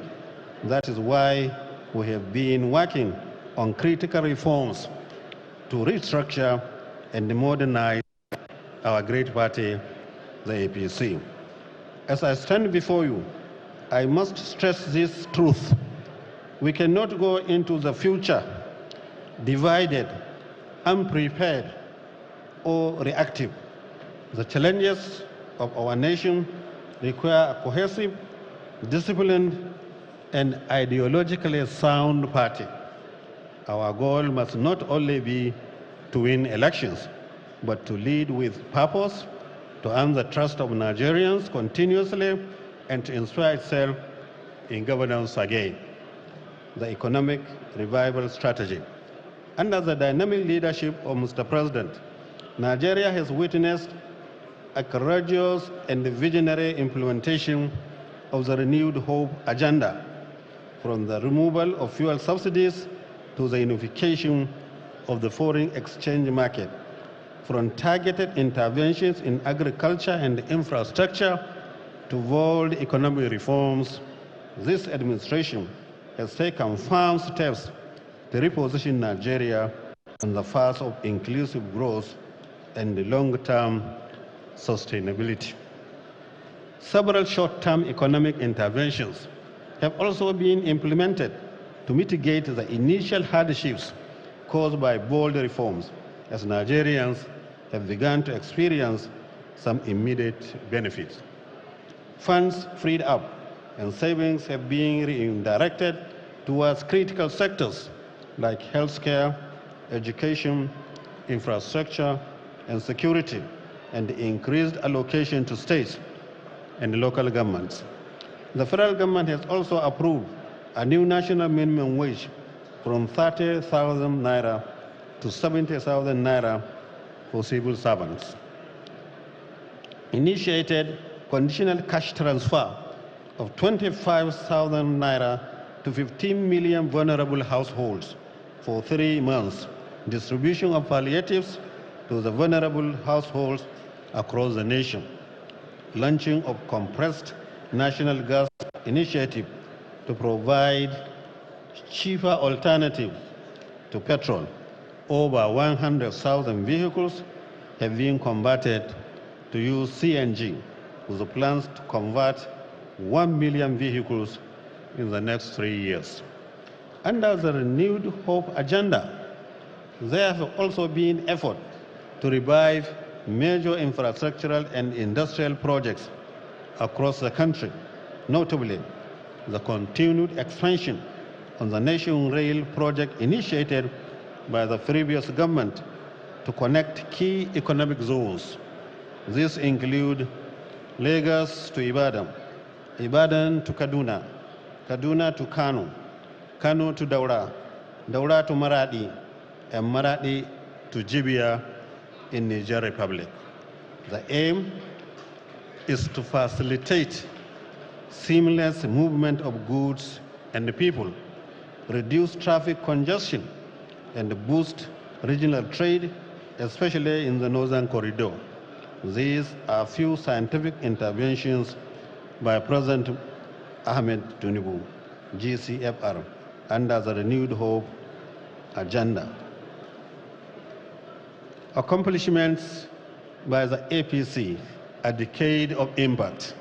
Your Excellencies, we are gradually transforming the APC from an electoral force into a governing institution. Our successive victories at the presidential level, legislative dominance, and control of the majority of Nigerian states and local government affirm the trust and confidence Nigerians continue to place in us. When I assumed office as the national chairman of the APC, I was well aware of the challenges ahead: internal rifts, structural inconsistencies, external distractions, and ideological weakness.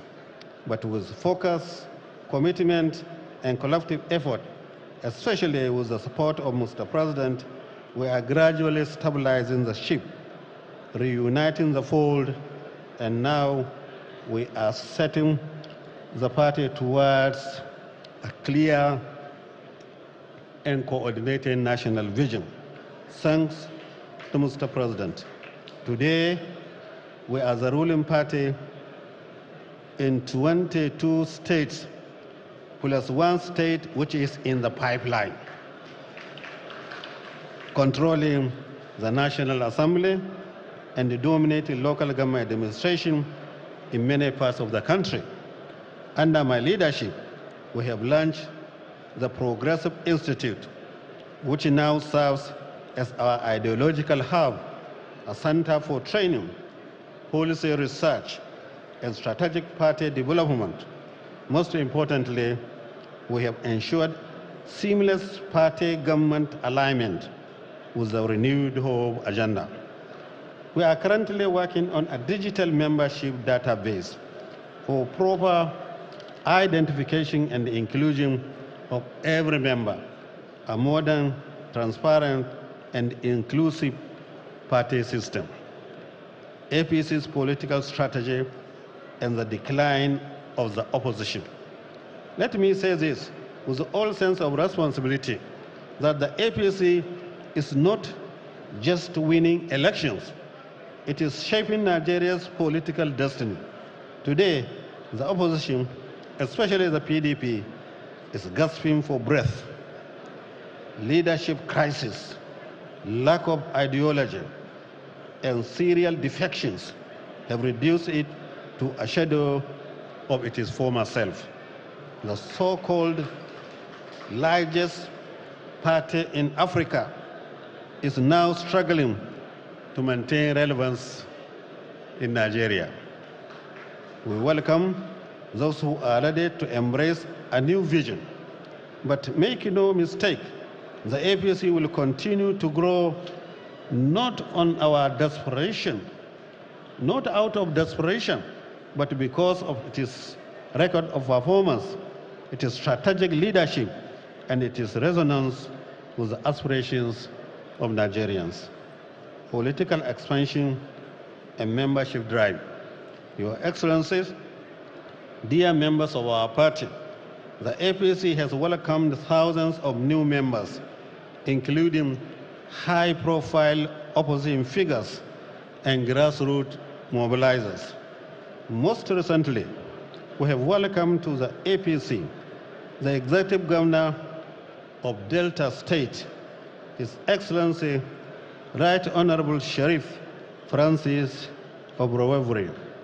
Your Excellency, this governor is fantastic. Ogene Biko, Omagare, Bakobiro.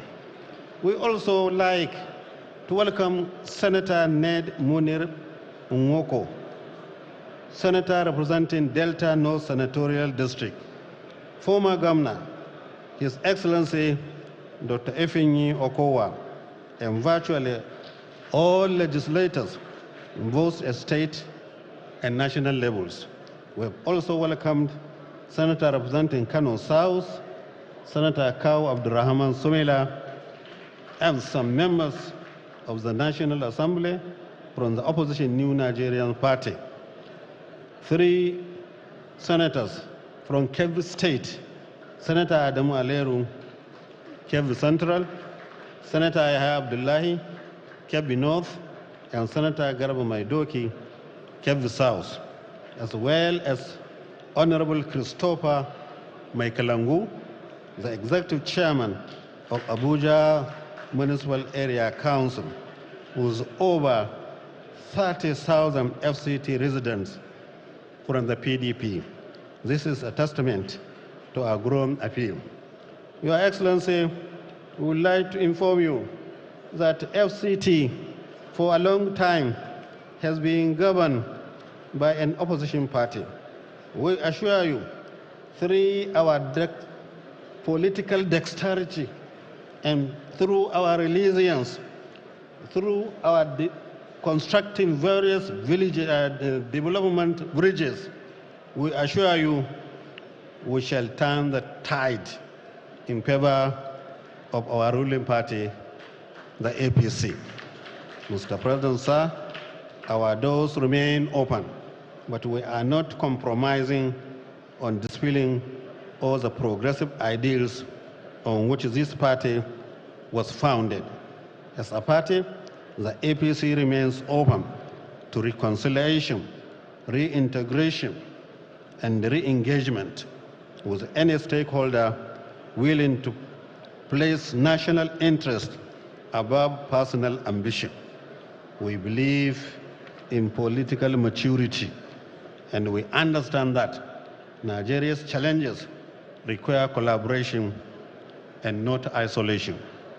Let there be no doubt, in this new era of renewed hope, there is room in the APC for everyone genuinely committed to the nation's growth. But such return must be driven by conviction, not by convenience. Election strategy and capacity building. We have started early preparations for future elections, including local government and the upcoming off-cycle polls. Our approach is strategic and coordinated. We are training our party agents, policy think tanks, and campaign teams to be data-driven, result-oriented, and ethically grounded. This is not business as usual. This is a political machine under transformation. Off-season elections, performance, and preparations. In the off-season elections recently held across key states, the APC demonstrated its strength, resilience, and growing national acceptance. Your Excellencies, during our national caucus and national executive committee meetings, I explained under the renewed hope mandate how the party secured a resounding victory in Imo, Kogi, Ondo, and Edo states. Looking ahead, we are preparing rigorously for upcoming off-cycle election in Anambra and Osun states, as we are not leaving anything to chance. The APC is deploying early engagement strategies by strengthening state chapters, training polling unit agents and legal teams, as well as mobilizing youth and women as the grassroots. We are committed to winning fairly, decisively, and strategically. These off-season contests are not just about states. They are a reflection of our national momentum and a rehearsal for the total victory in 2027 general election. Acknowledgement of key stakeholders. I would like to express our sincere appreciation to His Excellency, Mr. President, his cabinet members, and advisors for this visionary leadership and ensuring commitment to the ideals and progressive governance. Mr. President, your presence alone today has reaffirmed our collective resolve to build a stronger and more prosperous Nigeria. Let me also acknowledge with gratitude the unwavering support of distinguished members of both the Senate and the House of Representatives under the esteemed leadership of His Excellency Senator Godswill Akpabio, GCON, and Right Honorable Tajuddin Abbas, GCON, respectively.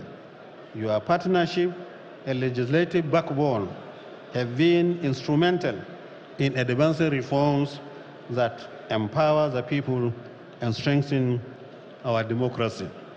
I want to specifically appreciate the Progressive Governors Forum, as well as the Nigerian Governors Forum, under the leadership of His Excellency Senator Hope Uzodinma, COM, and His Excellency Abdurrahman Abdurazak, respectively, as well as our frontline ambassadors of good governance at the sub-national levels.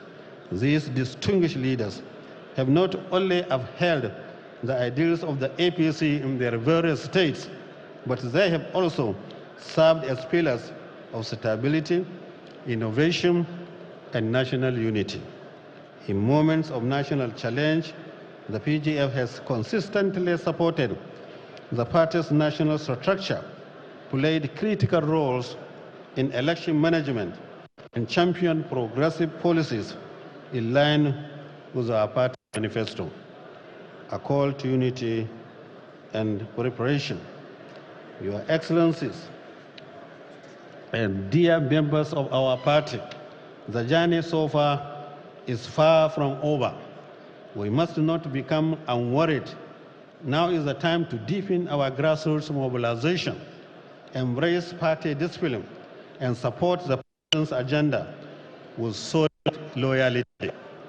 Let us resist external sabotage and remain focused. Let us engage our communities, listen to the people, and build a political structure that will endure beyond election cycles. As we reflect on the journey so far, let us renew our commitment to the ideals that brought us together.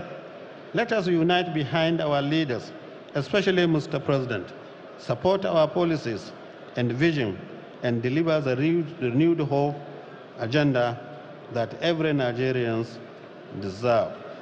The APC is not just a party, it is a movement, one built on courage, conviction, and the collective aspiration of over 200 million Nigerians.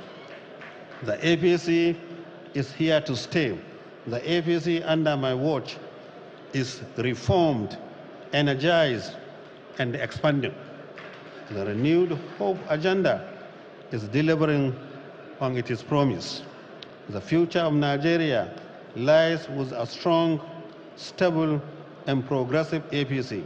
Let us go forward together, not as politicians alone, but as patriots and custodians of Nigeria's future.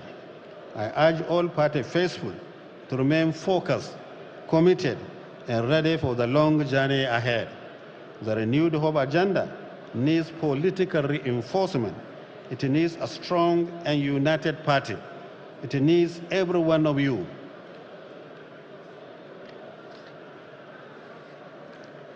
Ladies and gentlemen,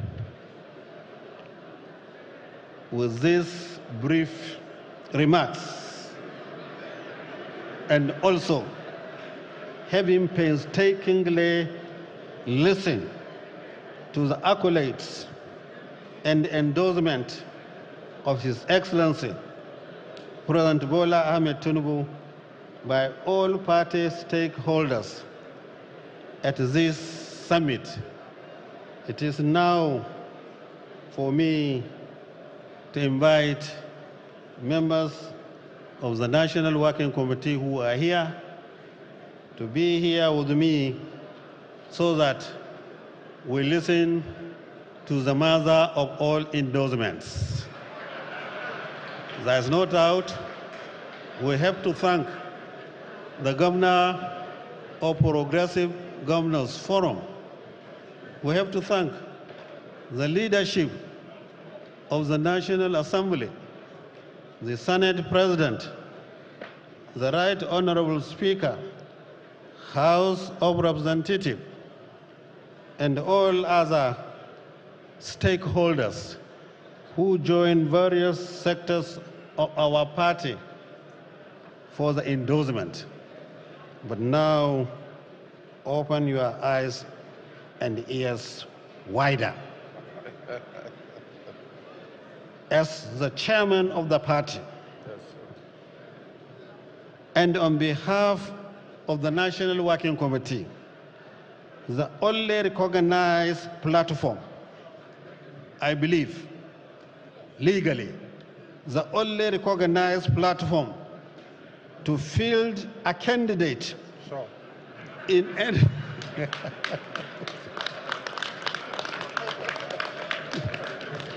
to field a candidate in any election, I hereby affirm the various endorsements and declare President Bola Ahmed Tinubu as the sole presidential candidate of APC.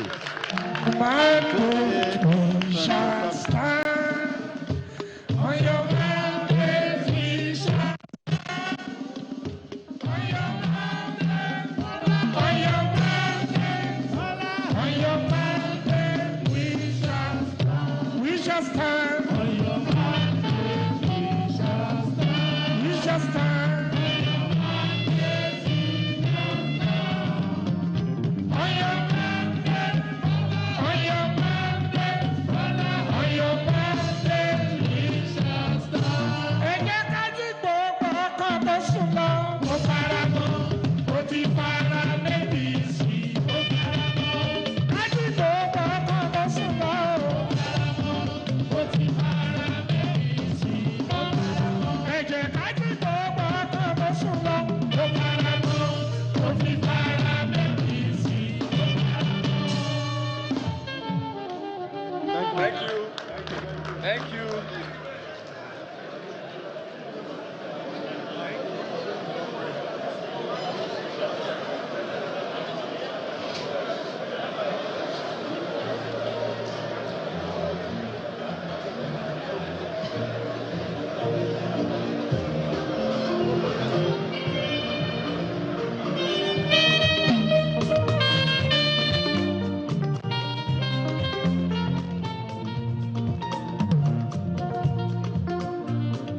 Your Excellencies, very distinguished ladies and gentlemen,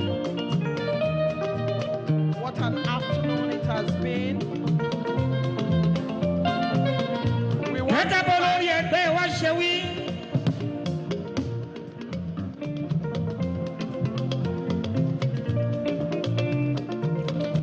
Umar Abdullahi Ganduje.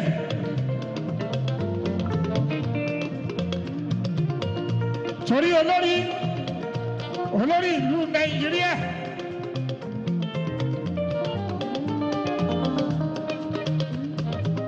Lórúkọ gbogbo ẹgbẹ́ APC pátápátá.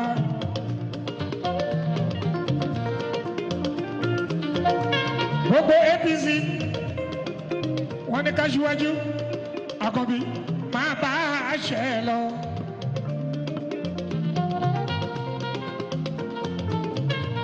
Àsíá ẹgbẹ́ wa o, Àkànbí ẹ̀dẹ́. Wọ́n ní kó máa gbé lọ. Máa kó wa níṣó, aṣíwájú. À ń bẹ lẹ́yìn ẹ̀ Àkànbí, kí ni kò ní ṣe? Mo ń lọ, mo ń padà bọ̀.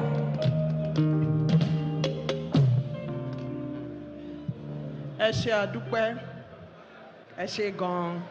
Thank you very much, King Wasiu Ayinde Marshal, bringing the highlight of the 3-tier endorsement of Mr. President to an elevated height. Thank you very much, King Wasiu Ayinde Marshal, Kwam one of Nigeria's greatest exports to the world. Thank you very much. Thank you. Your Excellencies, you heard the national chairman of APC. 2 years into this administration, renewed hope is no longer a vision on paper, it is now a reality. Renewed hope is not the responsibility of the president alone, it is the responsibility of party faithful across board.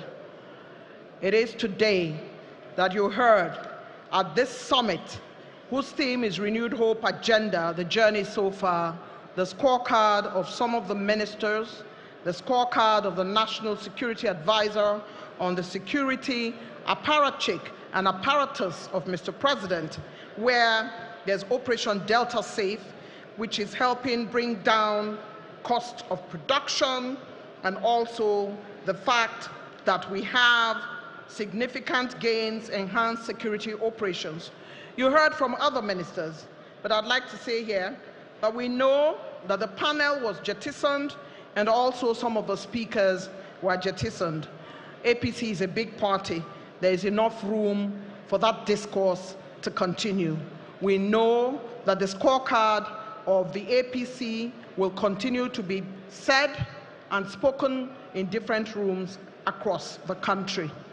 We congratulate everybody who has made it here. We thank all the governors and all the ministers who are here, but it's time now for us to take two quotes from our valuable next speaker. Quote, The hallmark of a good leader is the ability to do what you have to do at the time it ought to be done. The Presidential Media Chat, December 24th, 2024. Dear compatriots, take this from me. The time may be rough and tough, however, our spirit must remain unbowed because tough times never last. This is an address to the nation, New Year 2024. I was very excited to hear Rarara perform, Your Excellency, Mungo de Maka, and of course, Kwamwan Eshekbo. But today, I had hoped that he was going to sing Ejaka Fegusi Jelobster, which is one of my favorites of his songs. But we will go straight away to close this very, very happy event today.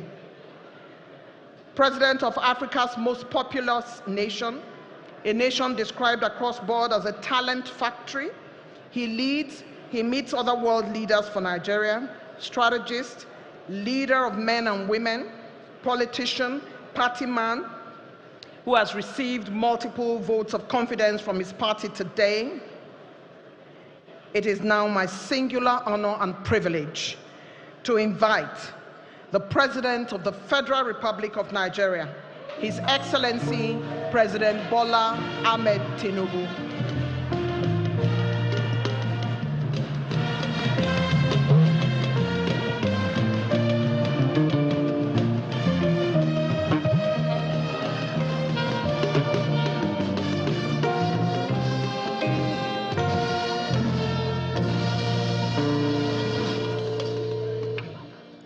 Please be seated on your mandate.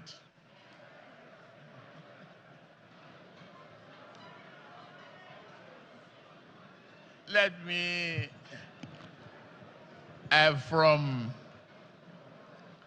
the Vice President, if you have the signature for prerogative of mercy, I can see the little bit of it to you. I will start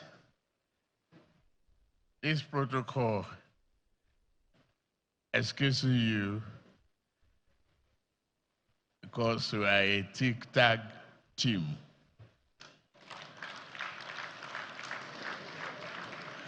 The national chairman of All Progressive Party, His Excellency Abdullahi Umar Ganduje.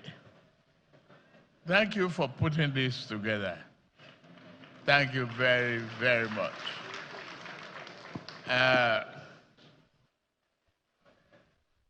The Senate President, the Speaker of the House of Representatives, Right Honorable Tajuddin Abbas,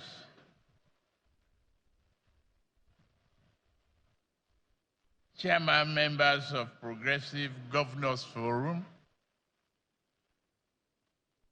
members of the National Assembly,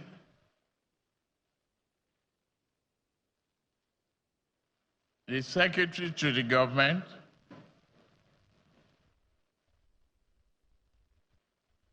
former National Chairman of our party, particularly our elder statesman, Chief BC Akonde,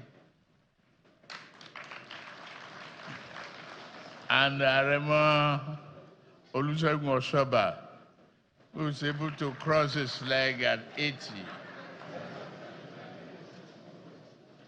Honorable ministers here present, distinguished members of the working committee of our party, thank you for holding the party,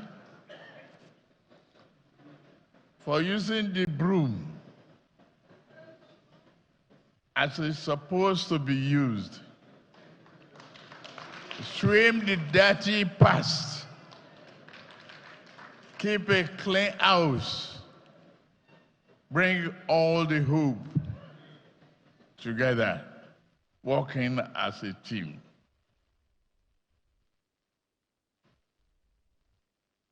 Distinguished well-wishers,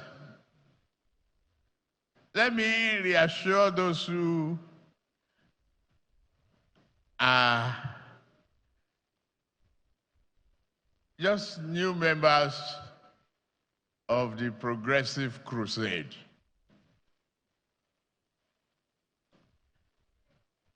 You are one a member of the same party.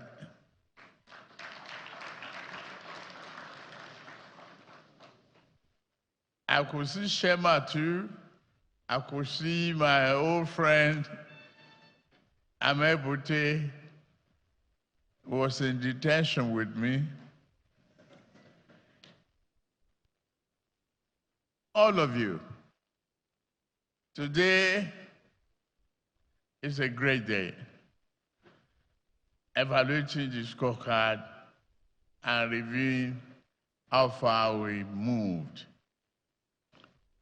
within 2 years of this mandate.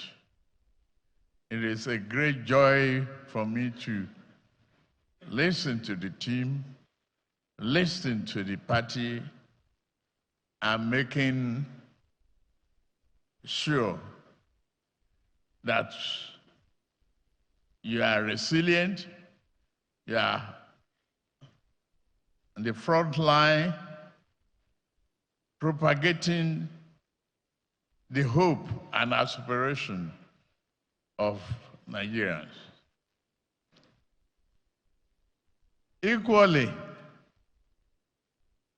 before I skip, I just need to tell those ones saying one-party system is no good.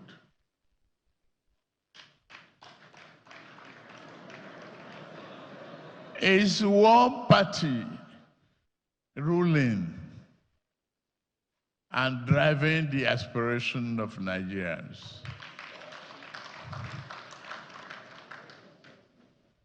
Where do they start? You don't blame a people bailing out of a sinking ship when they have no life jacket.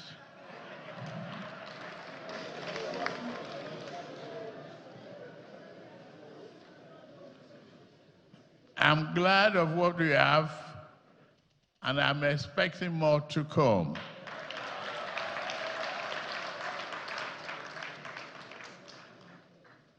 That is the game.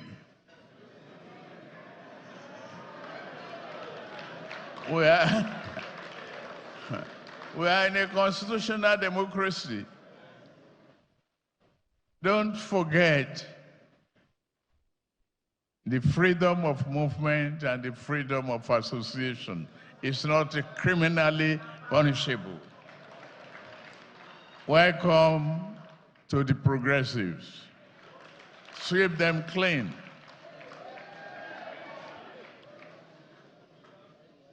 Fellow members,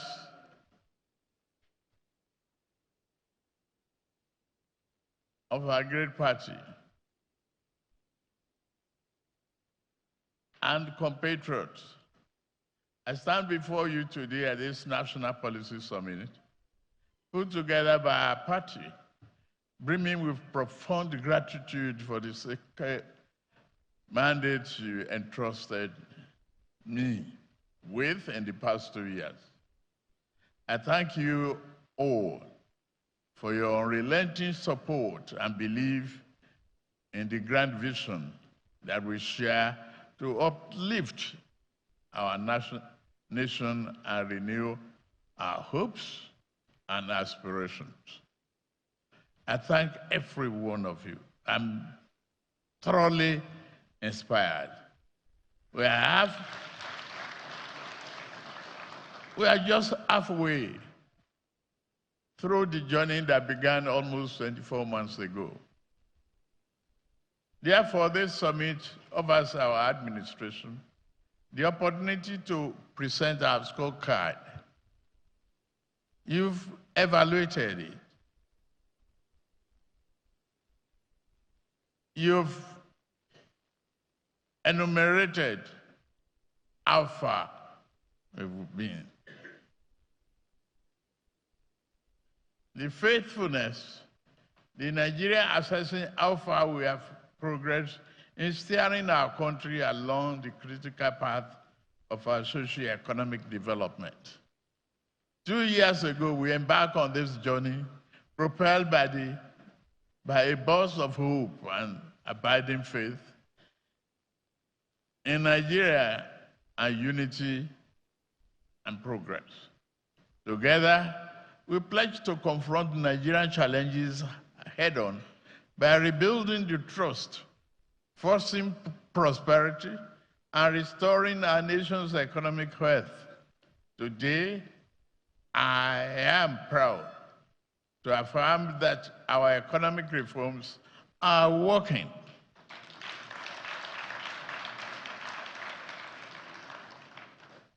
There's nothing good that comes easy. All of you have been through life.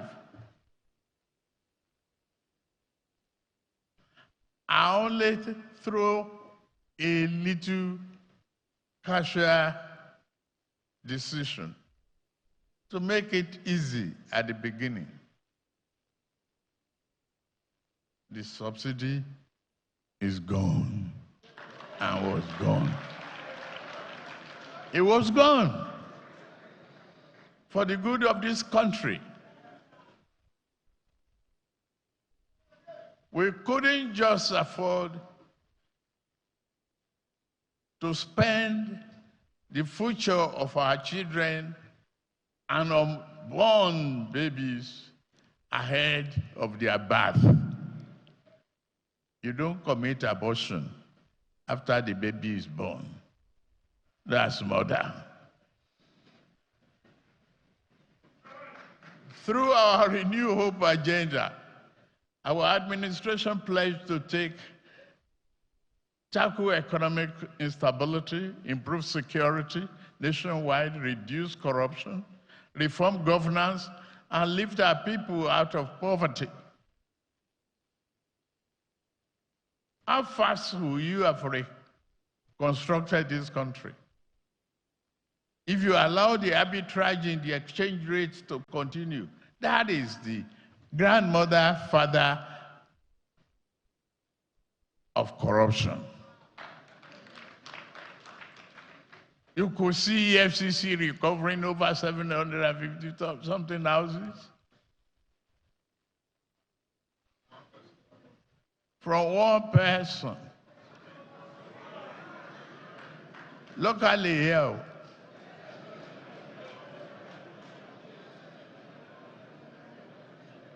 Yes, we encountered challenges when we assumed office in May 2023. But we have made progress by implementing difficult, long overdue, but necessary economic reforms.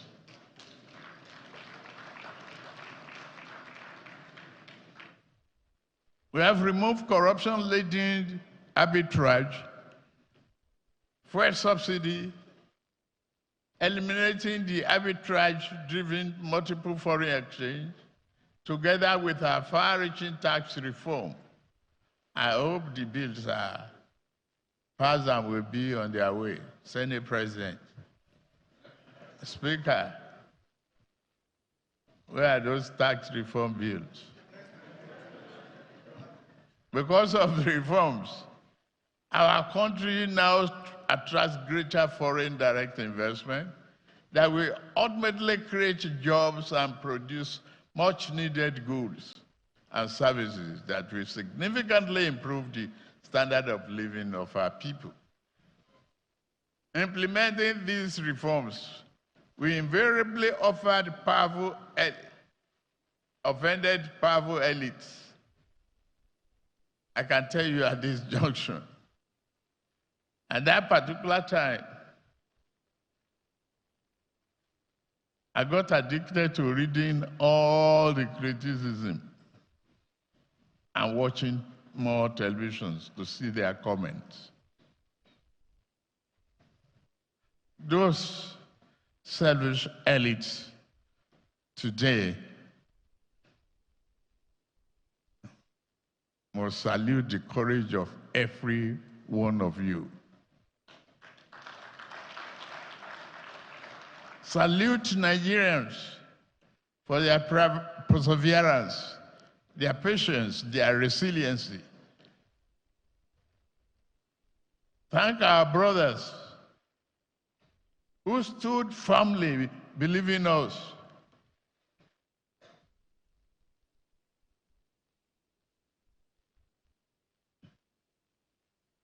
They fought us with everything at their disposal, but we never shall die.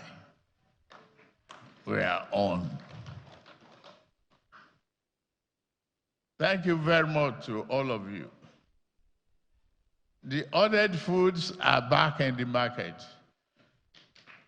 They created artificial scarcity. They thought we must reverse the decision. They think we're going to fall apart. They think this party, political party, is a failure. No, I say, with your support, with your determination, with your resiliency,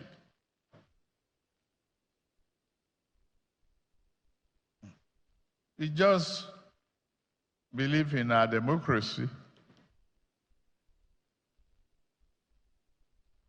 We must persevere, not to give up.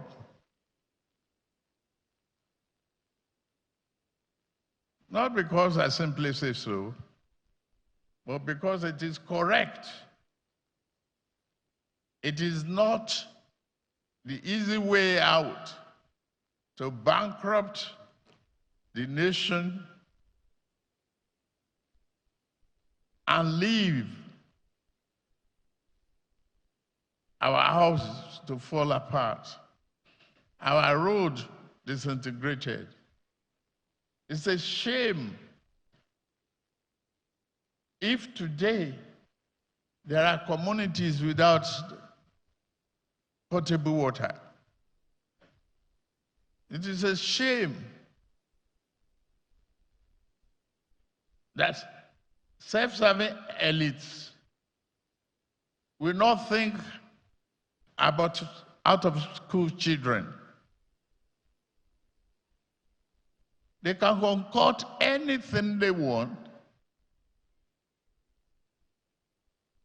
but we are the progressives. We are a happy family. We will trudge on and shoulder on.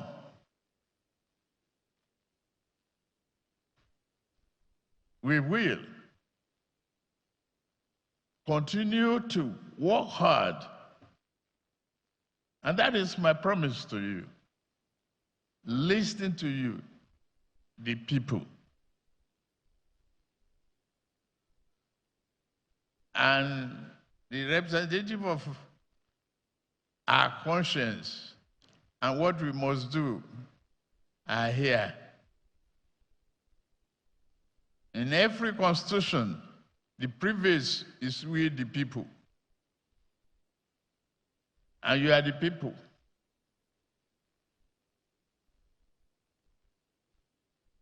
I listen to you, not to them.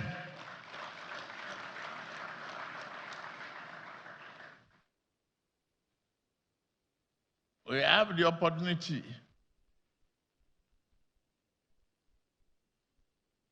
to make this continent a great one, not just Nigeria. Truly, we are the giants, but the elephantiasis that is holding us back is indiscipline, corruption, and abuse of power.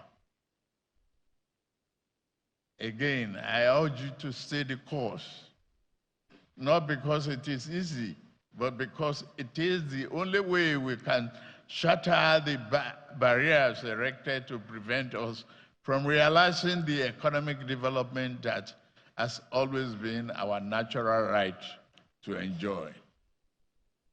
As we navigate this challenging time, remember that we have redirected the easy money away from currency speculators and greedy barons who ran the all-subsidy regime into problem. We have directed those funds to the healthcare, education, and infrastructure.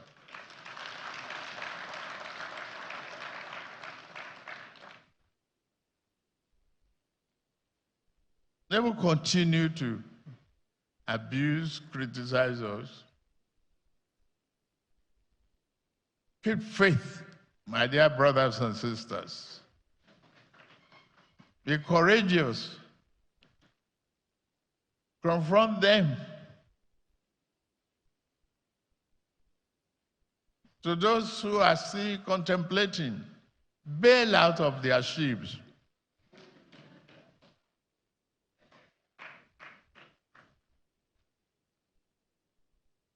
Leave them in their empty vessels and noise making.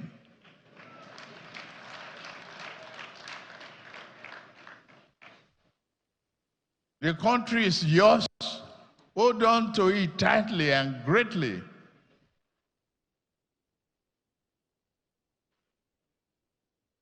This is the only time that you can correct and not complain. To me, I owe you a whole world of gratitude. The endorsement today, the carry-go inspiration,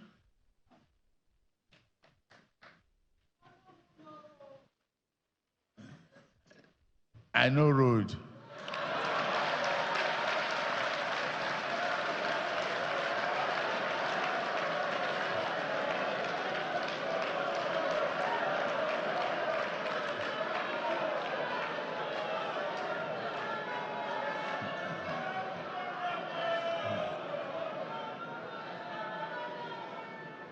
And we will lead you on to that promised land.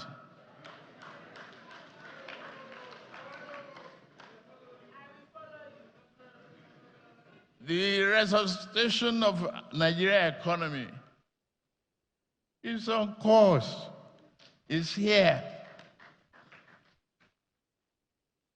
The hope is standing before you. Take it on.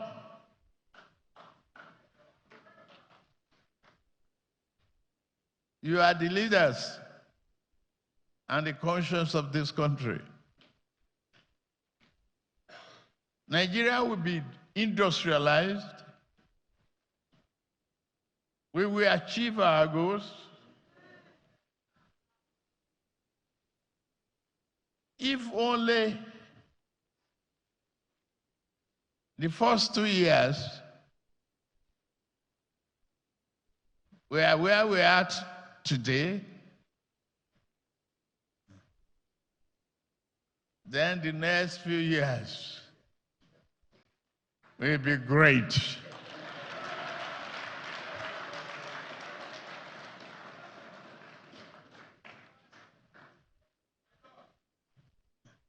We have the mission, we have the vision.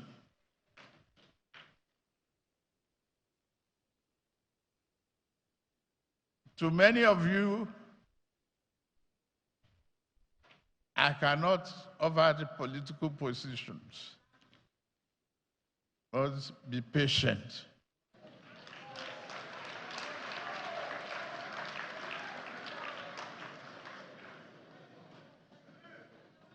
There are so many things coming that would be great, and you'll be proud of belonging to this party. It's the party of your choice. Broom is the symbol. Sweep the dust away. Be hopeful. Renew your hope. Embrace your children. Embrace life the way it is. Nigeria will be great. We are very happy. I thank all of you for the endorsement. God bless you. God bless Nigeria.